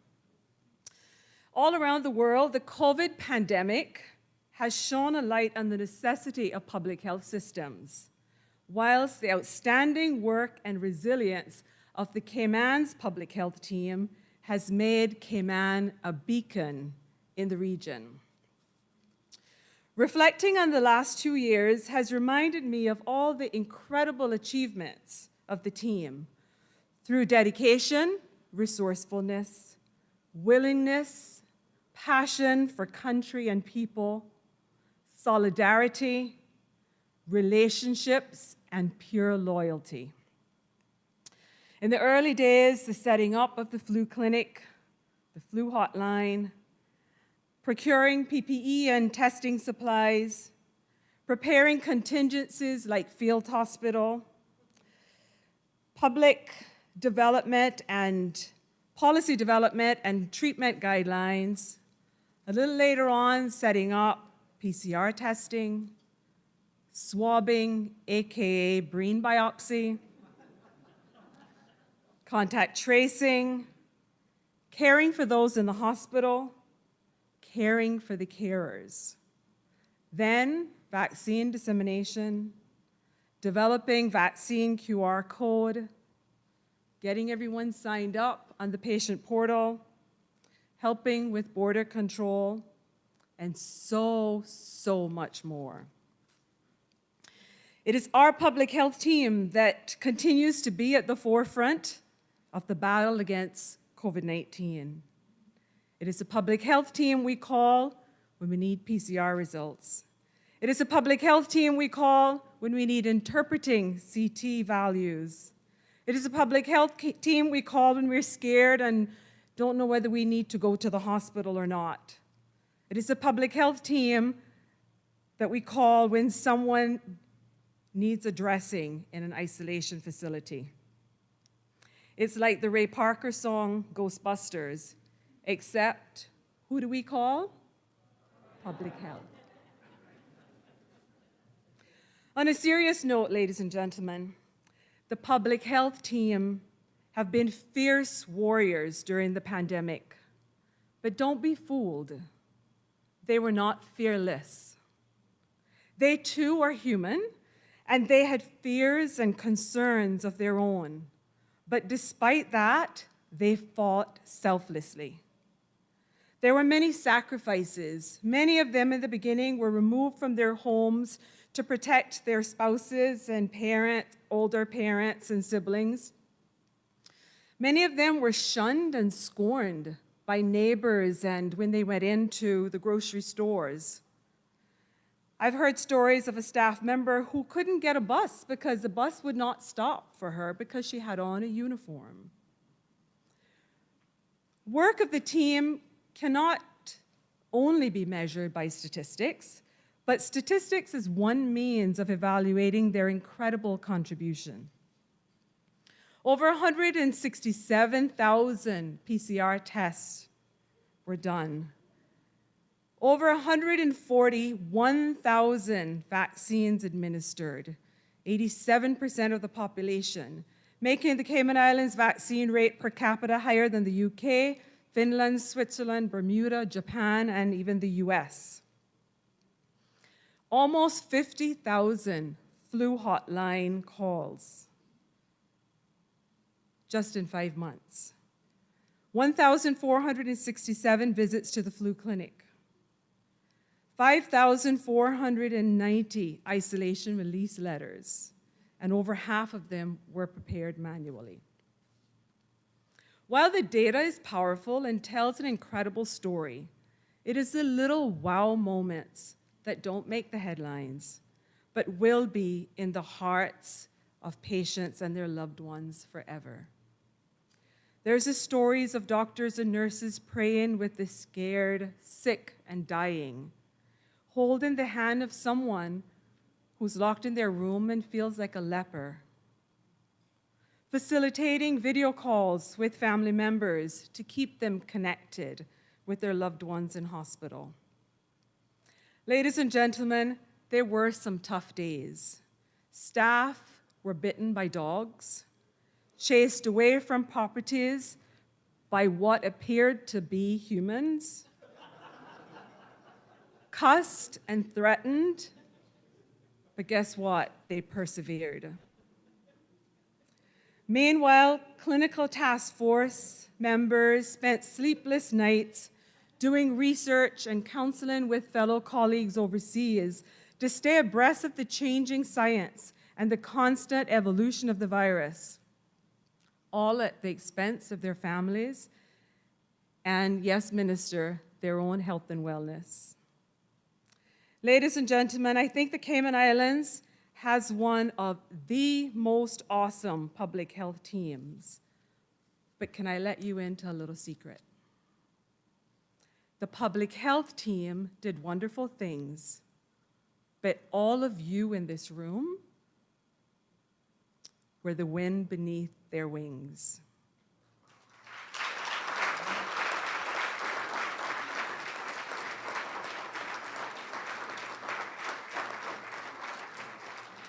Deputy Governor, you, sir, are the unsung hero. You have been an exemplary leader and a supporter all through these 2 years. Early days, you called a meeting with the former CMO, the director of HMCI, and myself, and the next day, you partially activated NEOC. That, ladies and gentlemen, was a game changer. You and so many others are extensions of that public health team. You helped us set up the field hospital, helped us procure PPE, helped us make masks and distribute them, volunteered with us for the testing. Some of you loaned us buildings for vaccines. Some of you fed us, helped us promote the vaccine, helped us with IT solutions, helped us in so many ways, including managing the government isolation facilities. Ladies and gentlemen, we are one team, Team Public Service. You have allowed these islands, even amidst great uncertainties, to be the shining jurisdiction that it is in the world. And this evening, I just want to say a huge thank you from the bottom of my heart.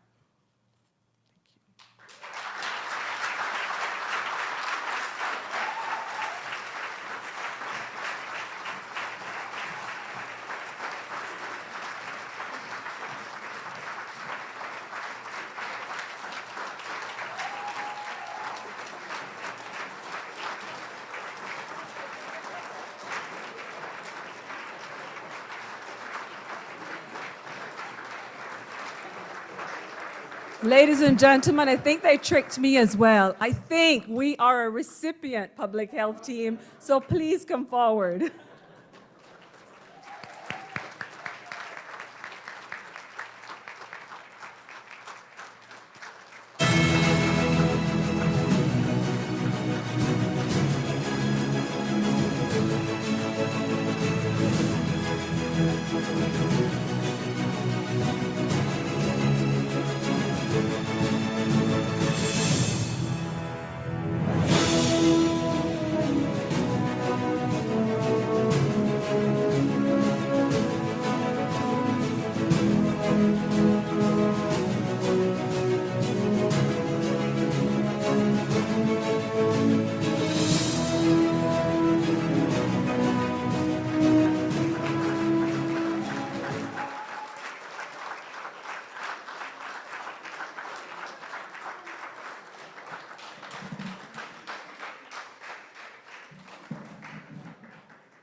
Congratulations to the public health team for the amazing, life-saving work done in 2020 and beyond. You all are still working. Now we move into category 4, promoting and protecting the health and welfare of our people, communities, or environment. This was by far the largest team awards category, with a total of 14 nominations submitted. The judges combined those nominations that overlapped and in the end selected 3 finalists. The first finalist is combined mega team Operation Bring 'em Home, Travel Cayman, and Travel Time. The second finalist is the Department of Environmental Health's Solid Waste Unit Response Team. And the third finalist is the combined NEOC COVID-19 Response Team and the Hazard Management National Response Team. First up, the amalgamated Bring 'em Home, Travel Cayman, and Travel Time team. This combined team of over 2,000 persons was led by Gloria Macfield Nixon, Samuel Rose, Eric Bush, and Mary Rodriguez, who each held leadership roles at various points as the team evolved from Operation Bring 'em Home to Travel Cayman and finally Travel Time.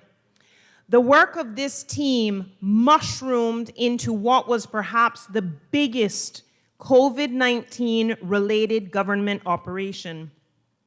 It required multiple public and private sector partnerships, expanded to include thousands of volunteers, and required vast infrastructure and systems. This project ultimately paved the way for the well-oiled repatriation system that operated for many, many months.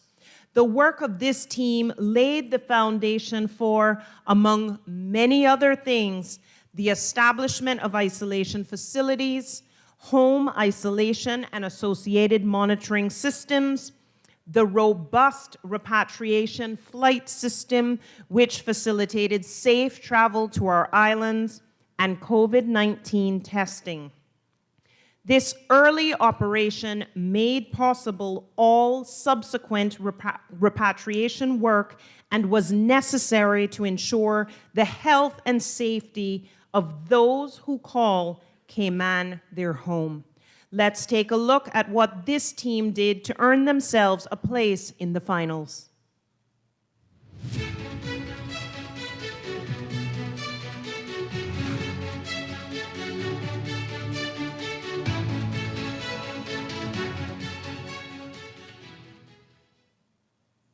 So it all started in a conference room right around the corner. We essentially were given the instruction. We have a certain number of Caymanians who need to get back home ahead of border closures, and we have 24 hours to figure out how we're going to do it. In consultation with public health, who at the time were drafting the requirements for isolation, we quickly realized that in addition to having teams at the airport to welcome returning residents and Caymanians back, that we would have to find a way to house them, not only house them, but transport them securely from the airport to the facilities that also needed to be stood up within 24 hours. And in one room, on one small whiteboard, out came the dry erase marker, and we started to do the process flow and contemplate all of the players who were required, all of the moving parts, all of the obstacles that had to be overcome. It was learning and being able to pivot, because it was great that we had a plan drawn up on the whiteboard, but we had to be able to pivot at each moment to change that. Some of the students arriving at the airport, one young lady had left Spain and had spent a couple of days navigating what was absolute chaos to get back to the Cayman Islands. And with I think it was her grandmother, she didn't want to go straight home because she wanted to protect her grandmother in case she'd picked up COVID en route. So our role at the airport was to greet people with a smile, a friendly face, welcome them home, but at the same time, keep everybody at the airport safe.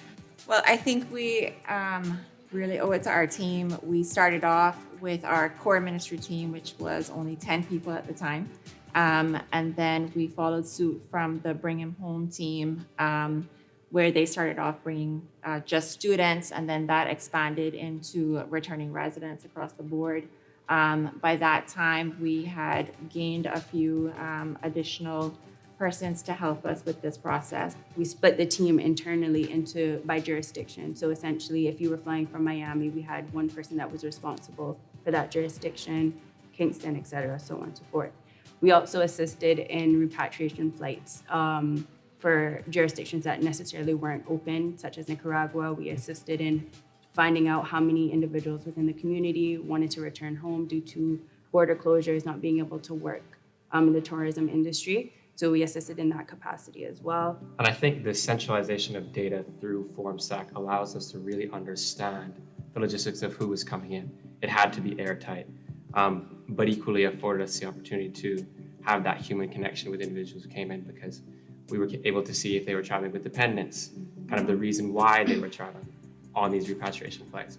So as Shanique mentioned, it went from a call from someone in Italy or the US or even Jamaica to a name on a screen, to then seeing that person in real life. Wow, I helped bring this individual or this family home. Certainly. So from the RCIPS side, with that infrastructure in place, it had to come down to the practical element, which was the actual arrival of the individuals and also the securing of those. So we, at the airport, we created a system, put a system in place that would secure the travelers and secure the community. Because if you recall, at that time, we had community spread, but very little to none, so we had to protect that from happening. So we ensured that the infrastructure at the airport was right from a security perspective, and each and every transport vehicle from the airport to quarantine facilities was escorted by the RCIPS back and forth. You know, again, our families all kind of suffered one way or the other.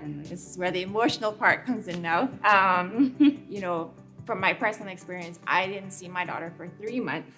And that was probably the hardest 3 months for me. But we had each other, you know, we supported each other through our thick and thins. We had on our team, we had people that experienced, you know, deaths in their families, and being here, you know, 12 hours, almost 7 days a week. I think we were our own training in terms of support and getting through all of the hard moments. You either went to a facility where you didn't have to be banded, or you got to go to home, which is QAR, quarantine at your residence, and then you got the band. So once you were there and you activated your bands, you were officially our babies. So we got the calls or complaints whether they didn't like the band or that the phones were going off at odd times. Yes. That was quite often, but we didn't have any issues. For the most part, I would say the majority of the persons, they adhered to what they agreed to. We just had a few who were a bit naughty that we've all heard about. But other than that, we've had no problems, and people were very happy at the end to cut theirs off once they got their approval to do so. So we kind of looked at the problem we were given was to be able to facilitate the safe travel and return of people back to the islands, and just ensure compliance with the regulations that were in place. So we didn't really start with geofencing. We looked at all different kinds of solutions. We looked at everything from facial recognition technology to heart rate monitors, and eventually came across a geofencing solution that was used elsewhere that we thought would be a good fit for purpose. It was the right balance between being the right price point to be scalable to the number of people who wanted to be scalable, but was also easy technology for the travellers to use. And that was the main reason that we settled on the geofencing solution. We spent a lot of times actually fitting ourselves, walking around our office to see how it would display on the monitor and what the alarms looked like. So for me, because I'm not involved at the end that he was involved in, but just trial and error. And eventually we did the pilot flight was in September, that BA flight, right? So that was our first test. It wasn't on the, not official, but it was just a test run. And that was interesting. In those days, I was actually sitting in the monitoring system, like at 911 at Citrus Grove, watching it. And it was literally just trial and error. If somebody would go out a little bit too far, I'd call and, you know, we're showing you're outside of your boundary. Well, no, ma'am, I'm just at my garbage bin at the end of the driveway. So we had to learn it. And eventually it probably took us a good 2-3 weeks before we understood exactly what the system, how it operated, how it functioned, so, and how to read it. It's not just the commercial flights we were covering, also private flights, and they came in. And boats. And boats. Don't yes, forget the and boats. Yes, the boats. Yes. They come in at any hour, so the teams had to go. When we were still doing the arrival PCR, the team still had to meet them at the airport and the private airport to do the testing and the tagging and the taxes for the transport, everything. We had a family of 5 or 6, the parents and 4 young kids. They had just moved to Cayman, and unfortunately they tested positive inbound. And they went about 26 or 27 days in quarantine. And just to understand, they just wanted to touch our soil. And the kids would be crying because every time we tested them, they'd come back positive. And they were in a they weren't even at a home, they were in a hotel room. So you can imagine a hotel room, no balcony, couldn't go outside for almost a month. I'm tearing up just thinking. And when we finally got to make that call, like I told the nurse, I just want to be on this call when you call. So she did a 3-way. And just to hear them all screaming, she's like, the kids were jumping up and down. Look at you, So you make us all cry today.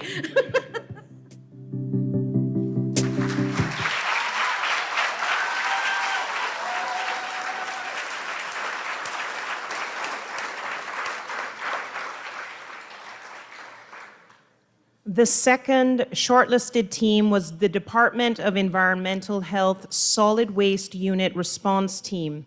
This team of 106 was led by Mr. Richard Sims and Mr. Mike Haworth. The COVID-19 pandemic and subsequent lockdown necessitated a rapid and proactive response from DEH's Solid Waste Unit. This response was required to ensure continuity of service for collections, recycling, and disposal of garbage and hazardous waste across all the islands. This was particularly necessary in order to maintain high standards of public health and to assist with minimizing the spread of the virus. These waste streams were ever present with the risk of COVID-19 infection from community spread, but in particular from medical treatment and quarantine facilities. To add to this burden, at-risk staff had to self-isolate, new temporary staff had to be trained, and DEH's collection headquarters was served notice by the landowner. This meant that the entirety of the collection operations, including all buildings and infrastructure, had to be taken down and rebuilt at another location within a 4-week period. This had to be achieved during lockdown without any break in operations. Ladies and gentlemen, please join me as we view the video outlining the work of the DEH team.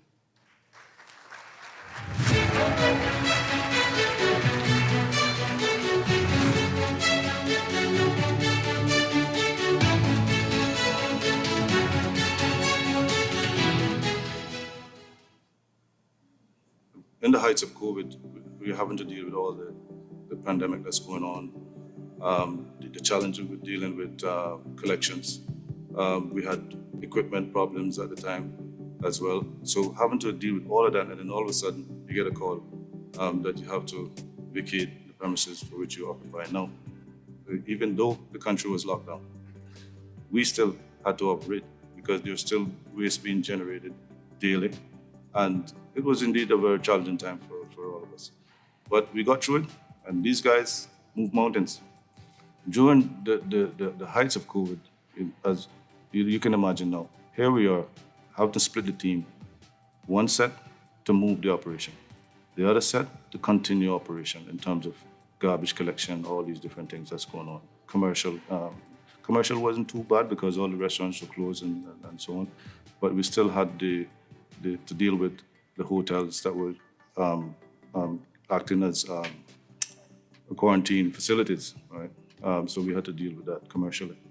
One of the good things about Department of Environmental Health, we've always trained our team before COVID, the hygiene, protection, all these different things. So, you know, it was second nature to us anyway. In the early stages, there weren't a lot known about COVID, right? So we had to look at, okay, how do we protect ourselves if they put it in the waste? Is it transferable? How is it transferable? So, you know, we just have that constant reminder to ourselves that we have to, you know, protect ourselves so that when we're done here, we can have a nice shower at our facility and then go home to your families nice and clean. You know, I'm really proud of the team that I have. I'm blessed with some really wonderful people around me who at moment's notice are ready and willing to act. And they have done just that. And it makes me immensely proud to be part of the Department of Environmental Health.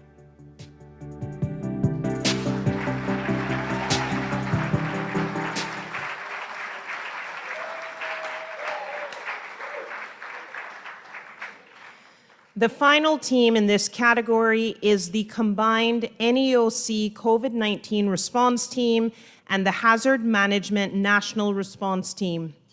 While many may think that 2020 started for hazard management staff on Tuesday, 28th January with a 7.7 magnitude earthquake, 23 aftershocks, and a tsunami scare, this team had already begun working closely with the Chief Medical Officer and Public Health England to review the island's pandemic plan and prepare for the imminent arrival of the coronavirus.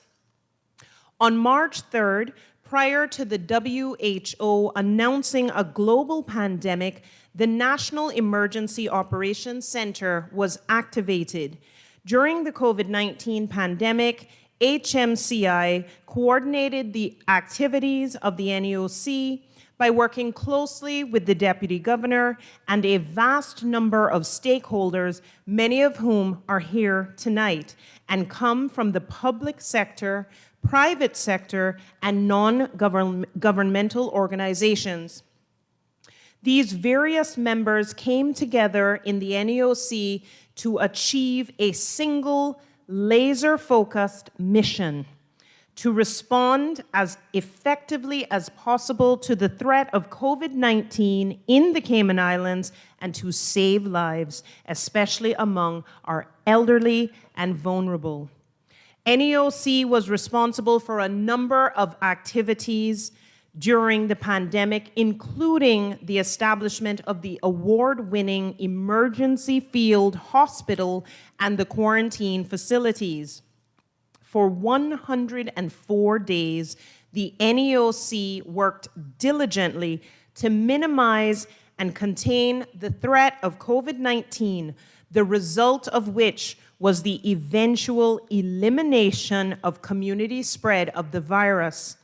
Persons in the Cayman Islands were kept safe from harm, and they were able to enjoy freedoms that almost no other place in the world was able to enjoy. Ladies and gentlemen, let's take this opportunity to hear about the work of this outstanding team.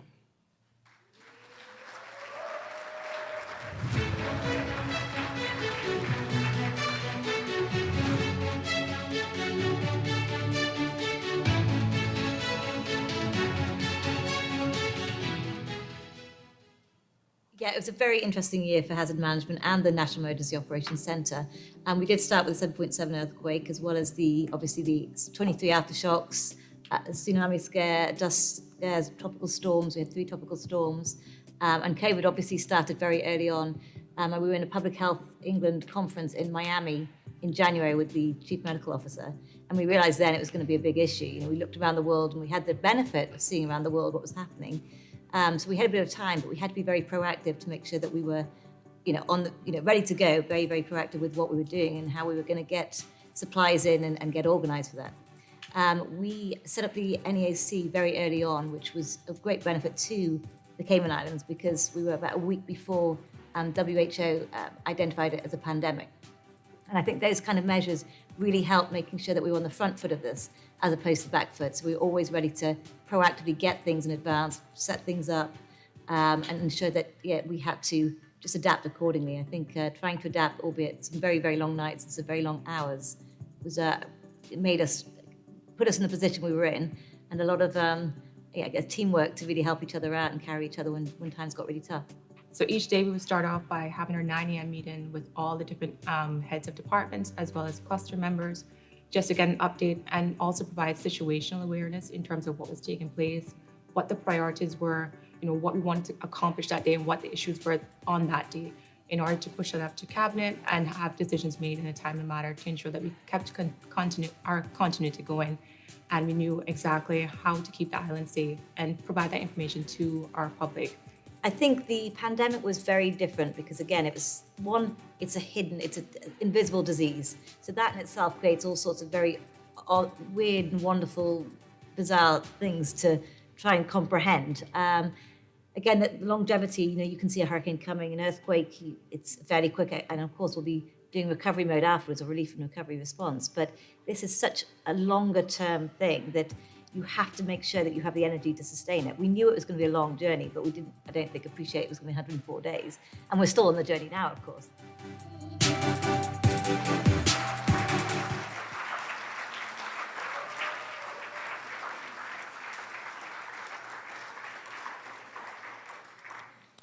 I now ask the 3 finalist teams to come forward. I'm pretty sure we're not going to fit you all on the stage. So we'll have to get creative.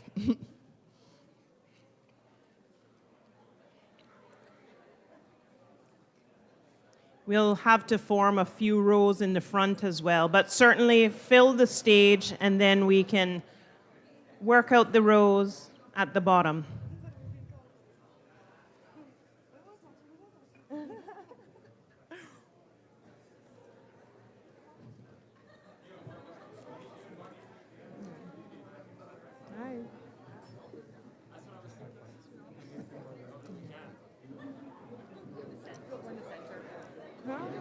I love that. I love the earrings. You go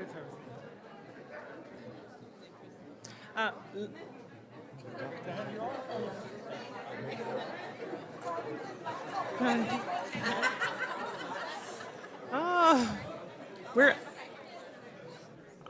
all right. We can start forming some lines in the front, I believe, at the front of the stage. Ladies, if you'd just come in front of the stage here. Thank you. Start that line in the front.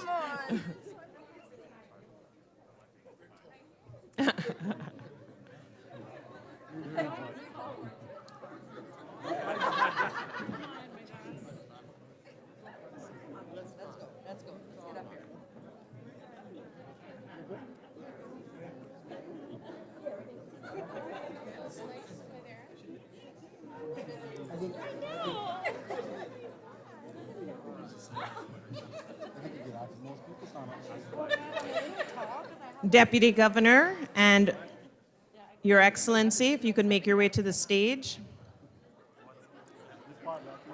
What's left of it? I guess you'll just stand next to me here, sir. And if the chief officer, well, I think that would be every chief officer, wouldn't it? Remain seated. We have no more space. And the winning team in category 4, and this obviously was a very, very tight race, a lot of amazing work done. The winning team in category 4 is the combined NEOC COVID-19 response team and the Hazard Management National Response Team.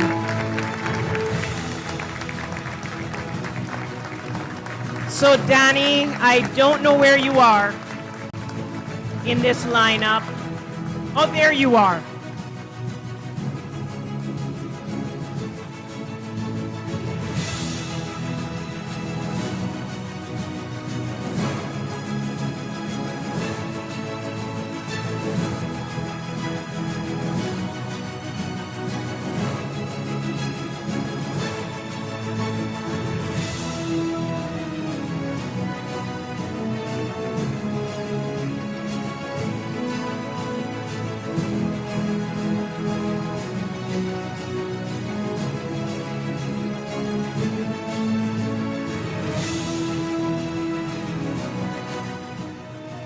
Congratulations to the winning team as well as the runner-ups.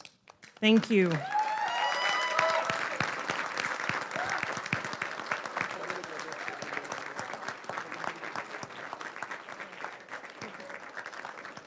If a representative from the runner-up teams can make their way to the front so that His Excellency can present you with your trophy.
Thank you all, and congratulations to you all.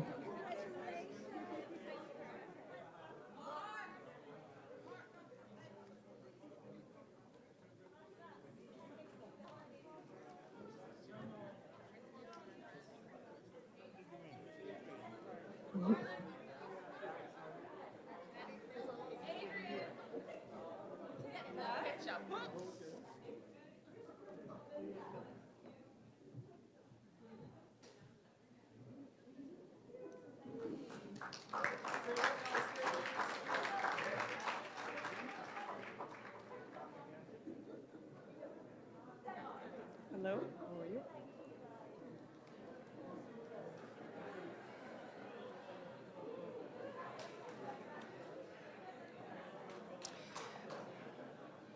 Okay, now we move on to our final moment of magic. To say a few words on behalf of this team, I now invite to the stage the Deputy Chief Officer of the Ministry of Home Affairs, Mr. Julian Lewis.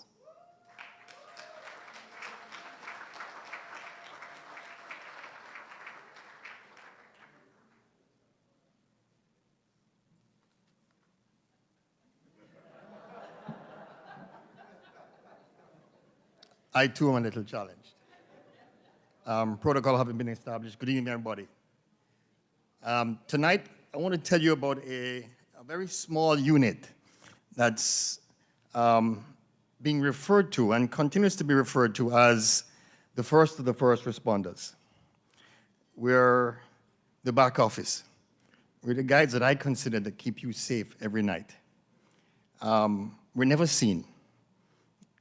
Never really heard all that much. I'm confident that our DG knows about us. Because he spoke to me last week. He says, you're doing a good job. I was kind of confused because I'm the acting DCO here, not the director over here. But he knows we exist. From a public safety entity standpoint, all of our partners see us as the first of the first. The unit is very small. We're responsible for answering your 911 calls. We're responsible for managing your electronic monitoring of offenders. We're responsible for your public safety radio systems. So we're an integral part of what happens to your public safety. Hence, I think I'm very confident that's why Dr. Tasha came to me very early and said, I need you. I need your team. And my team leapt into action and we created the foundation for Travel Cayman. DPSC became part of Travel Cayman as it matured, as it evolved, and we continued to do our regular business. And our regular business was answering your 911 calls, taking care of your electronic monitoring, judicial administration, and your public safety radio. As Travel Cayman, Travel Time evolved, we gave them all of the pieces of kit that they needed to become Travel Cayman and Travel Time. They had radios, they had a call center, and they had electronic monitoring devices. I remember working with Dan and Laura on tons of technology. So we have a huge level of synergy and integration that I heard CEO from hospital speak about, but it's not easily seen because part of that pilot project was never ever spoken about. So there is a CIG machine that very few of you have ever saw. From me to you, DG, that CIG machine works. It definitely works. The success of this program speaks volumes. Just to make it short, my DPSC team tends to work 24 hours a day, so they don't actually get out much. Tonight we have our acting director and some of his staff. From me to the DPSC team, thank you very much, guys. We appreciate what you did.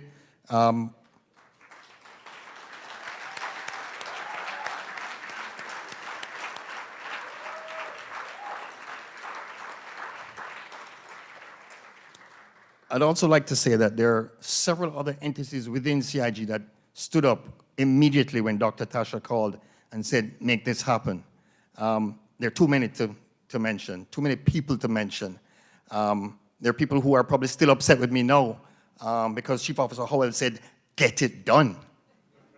And I wasn't very pleasant about some of that. Thank you, guys. Thanks to all of you. Some of you in here tonight were inside the 911 center for the very first time, and you were amazed because you thought it was paper notes. We are an electronic center because the machine, CIG, needs to be continuously on the edge of technology. Thank you, guys. If I could get you guys to come up.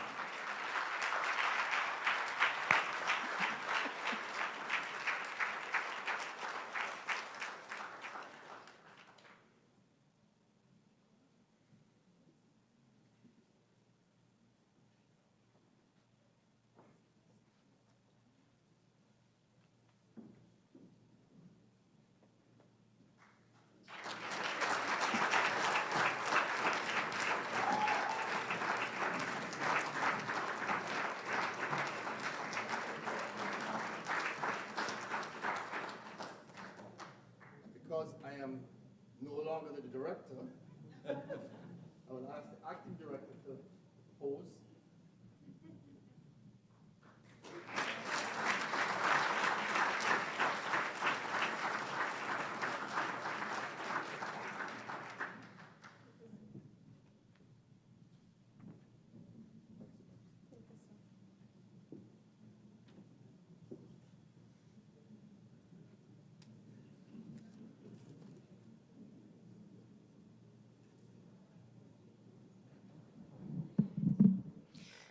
Congratulations to the Department of Public Safety Communications, better known as 911. See, that would have been a lot easier to say. I definitely wouldn't have fumbled on that. Now for the final category, continuity of public services and good governance. 10 teams submitted nominations in this category, of which 2 made it to tonight's finals. The 2 finalists are the General Registry Manual Applications team and the combined Lands and Survey Ain't No Stopping Us team and the Lands and Survey COVID Continuity Challenge team. The General Registry Manual Applications team was led by Grace Bell and consisted of 5 team members. To ensure business continuity during the height of COVID-19, the General Registry Department swiftly introduced efficiencies to previously manual processes. The first efficiency was the introduction of an electronic funds transfer option for clients. Additionally, the General Registry team introduced efficiencies such as Adobe stamping and ROC manual registration. During the pandemic, the registry was able to provide uninterrupted services for the registration and maintenance of ordinary companies, trust registration and maintenance for which there were no online options, and the liquidation and dissolution of partnerships. Ladies and gentlemen, let's take a look at the amazing work done by General Registry in 2020.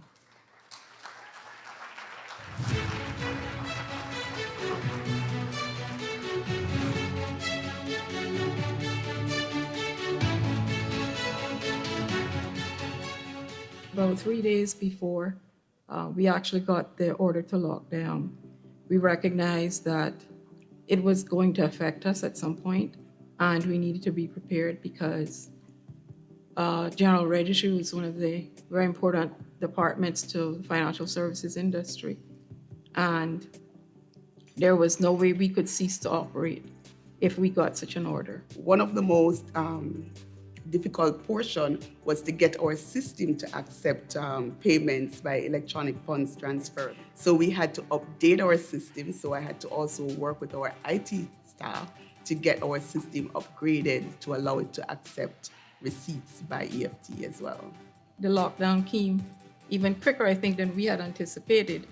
And as a department that, yes, we have a lot of our services online, we had never operated using laptops. We only could get 12 laptops in a couple of hours together.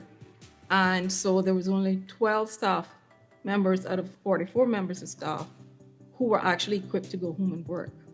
We found ourselves day and night online, basically trying to turn the work around. Okay, in 2020, we collected over $186 million, and about 2/3 of which would have been collected within that period when we were in lockdown.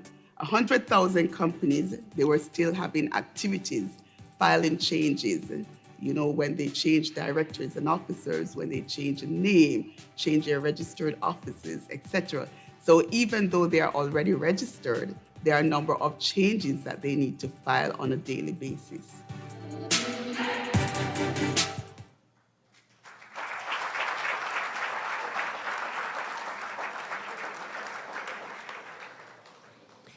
And now for our final team of the night, the combined Lands and Survey, Ain't No Stopping Us, and COVID Continuity Challenge team.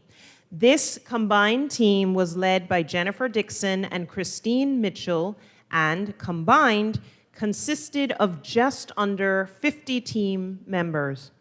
The Ain't No Stopping Us initiative, spearheaded by the Admin and Finance section of the Lands and Survey Department, was nominated for successfully implementing process flow changes, specifically as it relates to the receipt of documents. This process change not only led to efficiencies within the department, but also resulted in numerous conveniences for clients. Included in the improvements were 24-hour receipting of all revenue, vastly improved matching of electronic funds transfer payments to applications, an enhanced system of depositing receipts, and improved internal controls, all of which resulted in enhanced customer service and a reduction in customer complaints. The Lands and Survey COVID Community Challenge team swiftly transitioned to remote working to ensure that service provision could continue.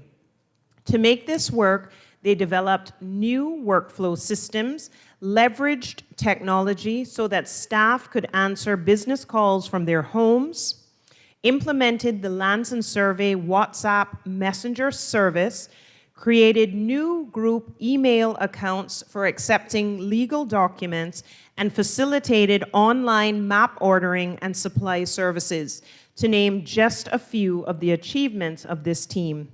Let's have a look at what Lands and Survey did to earn themselves a place in the finals.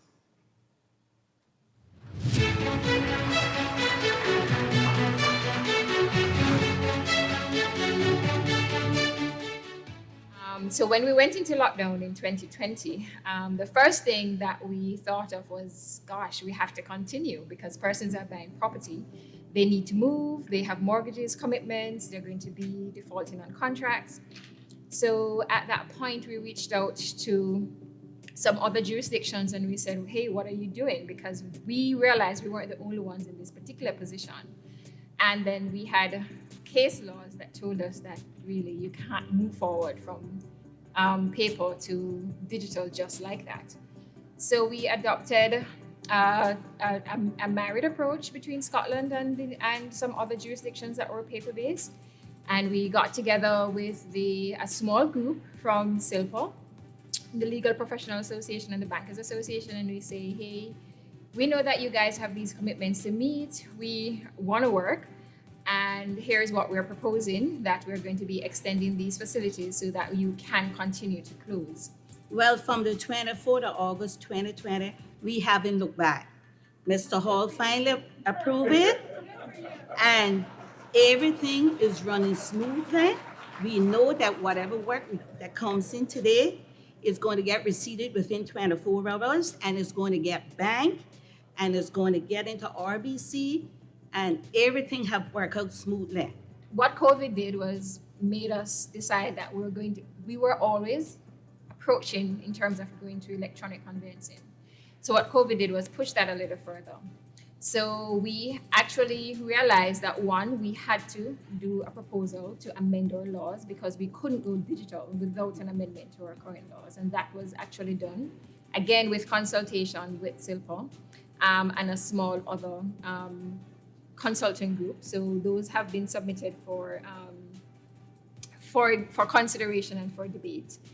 And in addition as well, what we have decided to do is that there are certain other products and services that we realize that we could offer digitally instead of paper-based.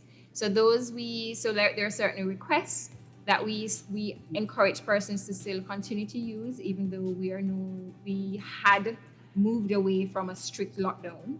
So we continue to ask persons to contact us via various digital methods, and we have implemented several other products and services as well, where persons can contact us digitally instead of actually having to physically visit our location.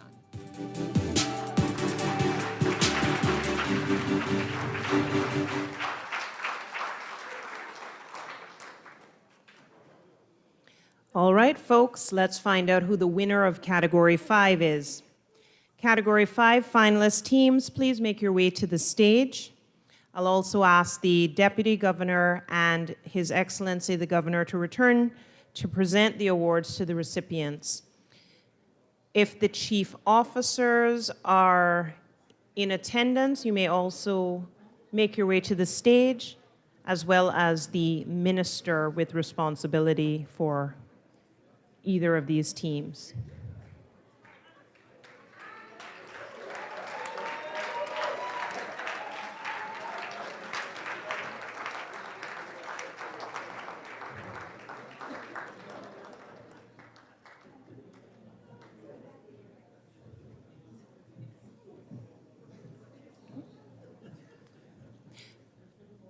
Okay.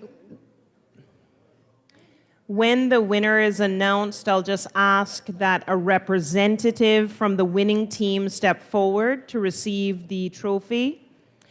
And similarly, the runner-up, I'll ask that a representative from that team step forward to receive your award.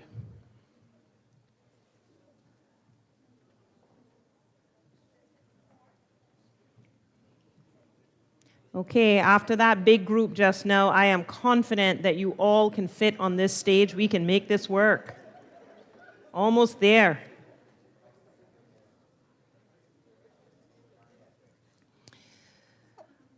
All right. Ladies and gentlemen, the winner of Category 5 is the Lands and Survey, Ain't No Stopping Us, and COVID Continuity Challenge team.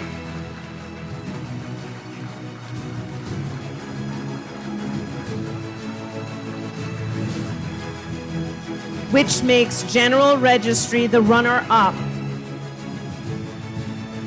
Congratulations to both teams to making it to the finals.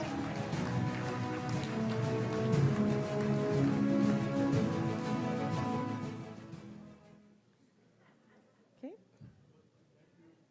Thank you all.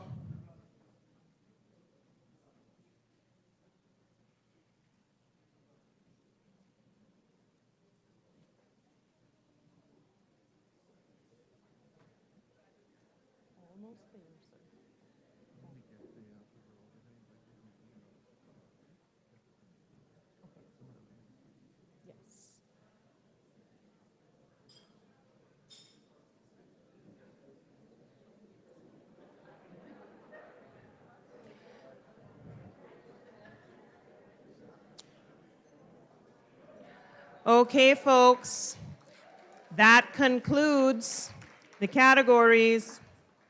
With the winners of each category now known, it is time for us to learn which of them is the 2020 Team of the Year.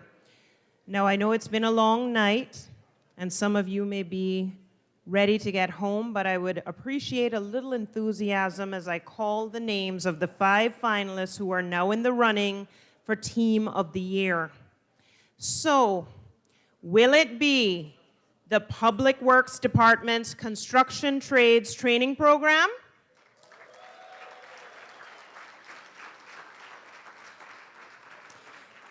The combined Sir John A. Cumber Primary School Lunch and Grocery Delivery Team and the Department of Education Services Continuation of Education Excellence Team?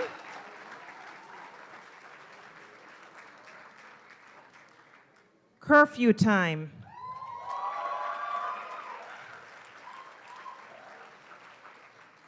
The combined NEOC and HMCI team?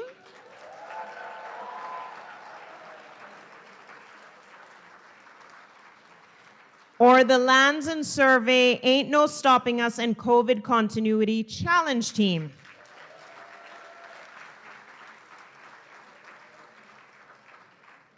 Ladies and gentlemen, I will not keep you in suspense any longer, as much as I would love to. I now invite to the podium the Chief Officer of the Portfolio of the Civil Service, Mrs. Gloria McField Nixon, to announce the 2020 Team of the Year.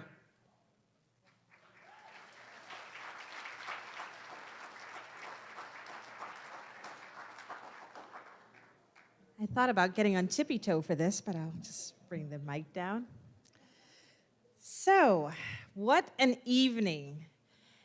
As we've all been watching the teams come up, I think we can agree that we have had some amazing finalists represented today, as well as some amazing moments of magic. My hearty congratulations to everyone that's here this evening. And as our Master of Ceremonies has already said, you're all already winners, and the Cayman Islands is the better for your being a part of our broader public service. Thank you so much.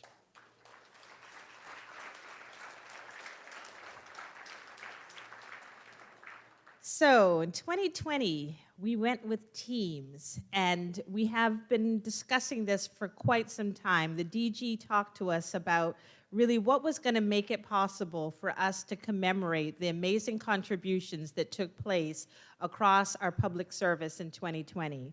And when we were really contemplating what exactly is a world-class civil service, we realized the resounding answer is that a world-class civil service is whatever its public needs it to be.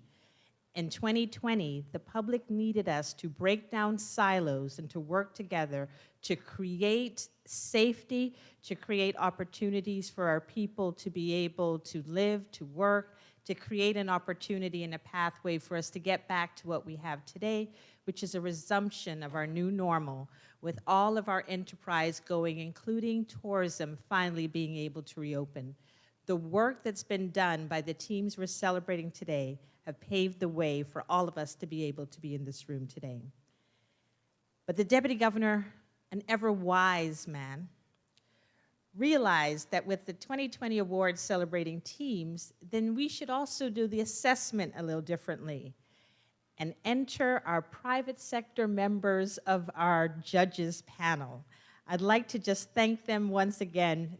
What they didn't say is that they were impaneled not for a few hours or a day. They met over several days, coming up with reviewing the short list.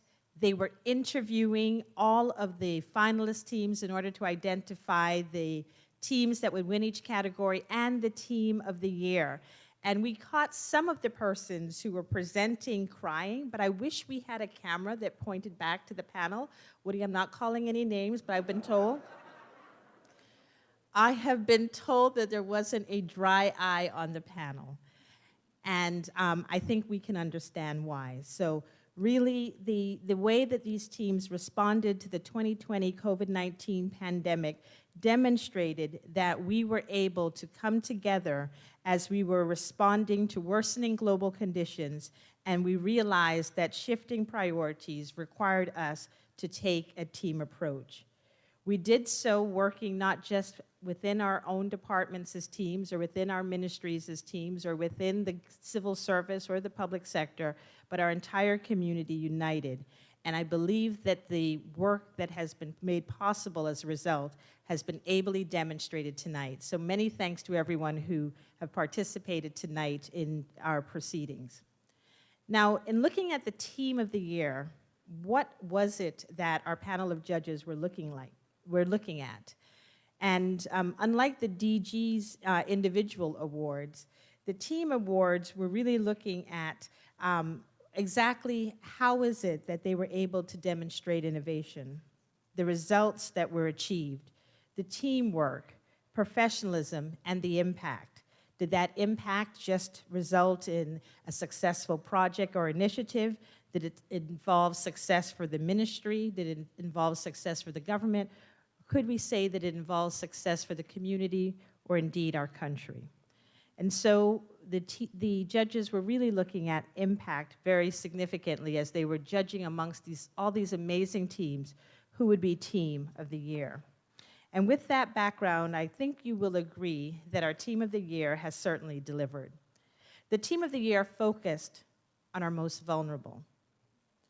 They made sure that they had a voice, that they were seen, that they were heard, that they were catered to. They not only found ways to expand minds, but they nourished families. Toiling from 11 a.m. to 4 p.m. daily, they ensured that their clients' basic needs were met. They sourced computers and they brought education online. They innovated one of the largest administrative processes that we do each year, the annual enrollments, and they guided our public and private sector schools back to face-to-face education by September 2020, 1 year ahead of most of the world. With these achievements, they created lifelines for parents. Who were confronted with the inadequacy of our own teaching capabilities. As my son told me, quite frankly, you're no teacher. And I thought, that was harsh. We need to work on your feedback.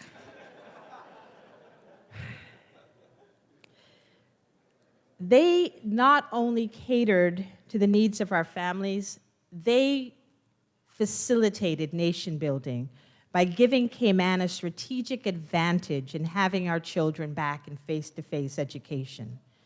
They were expanding their minds, preserving their mental health, and returning laughter to our islands. This team also demonstrated that teamwork isn't just something that we do with people we work with. They demonstrated that real teamwork can be achieved and magic can be achieved when we work also with civil society. Joining with the Alex Panton Foundation, Cayman Food Bank, Feed Our Future, and the Kiwanis Club of Grand Cayman, they made really magical things happen. I would ask you to join me in congratulating the Team of the Year, the combined team of the Department of Education Services and Sir John A. Cumber Primary School's Lunch and Grocery Delivery Program.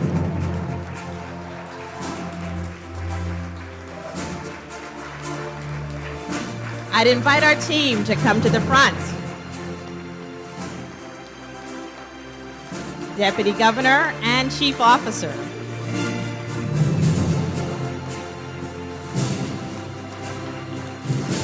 Deputy Premier and Premier, please join us at the front.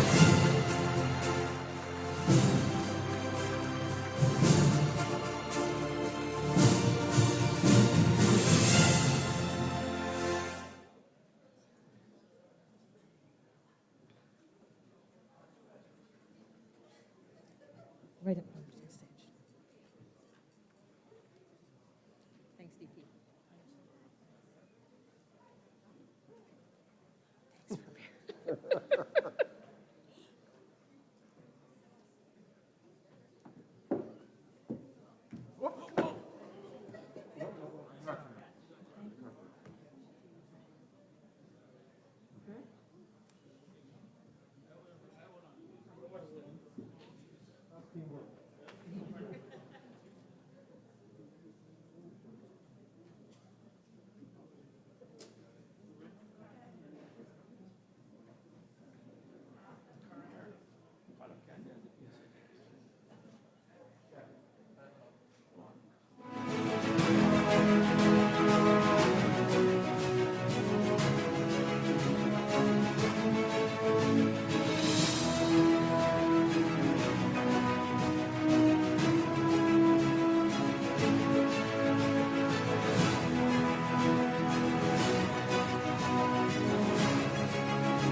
Congratulations again to all of the finalist teams and to our 2020 Team of the Year. Ladies and gentlemen, let's applaud them again. Excellent work.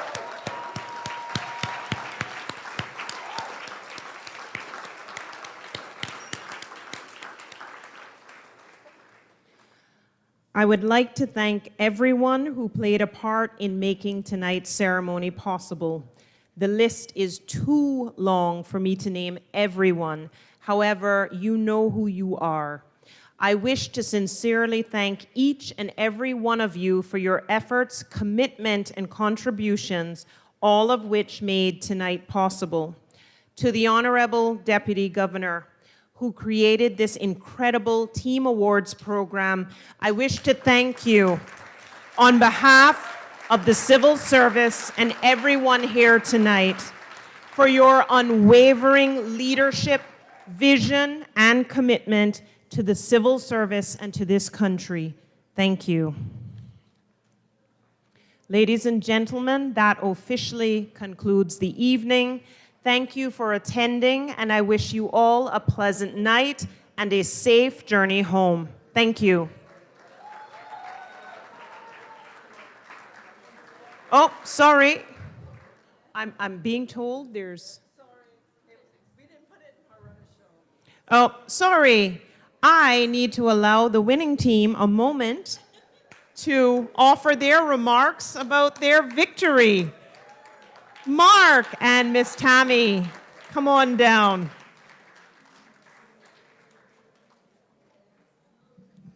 Good evening, everyone. Good night. It is indeed a great pleasure to accept this on behalf of the Department of Education Services and all our schools, and Sir John A. Cumber included. 2020 was not an easy year for us, as you can imagine. We did some things that we've never done before. But through it, TEAM, together, everyone achieves more, was our motto throughout the pandemic, and we did it. So I'm going to hand over now to the new director, and he will finish up our acceptance speech.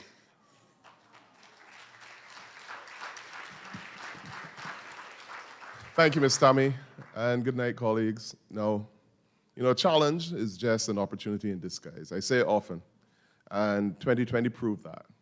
We faced a number of challenges, but in each and every example that we saw tonight, we saw the opportunities being grasped and the pivoting of the various teams to doing something that is more than amazing in each and every instance. Our awards that we've accepted tonight are not for us. They're for our colleagues who have worked tirelessly to not only provide instruction to our children, but to be psychologists, to be counselors, to be meal delivery people, to be the ear for our parents or general population. It's for them. So the teachers, I salute you. The administrators, I salute you. Sir John A. Cumber, I salute you. And each and every school that has done everything that they can to make sure that our children not only receive the instruction but stayed safe and well, this is for you. So we thank you once again. Have a pleasant night.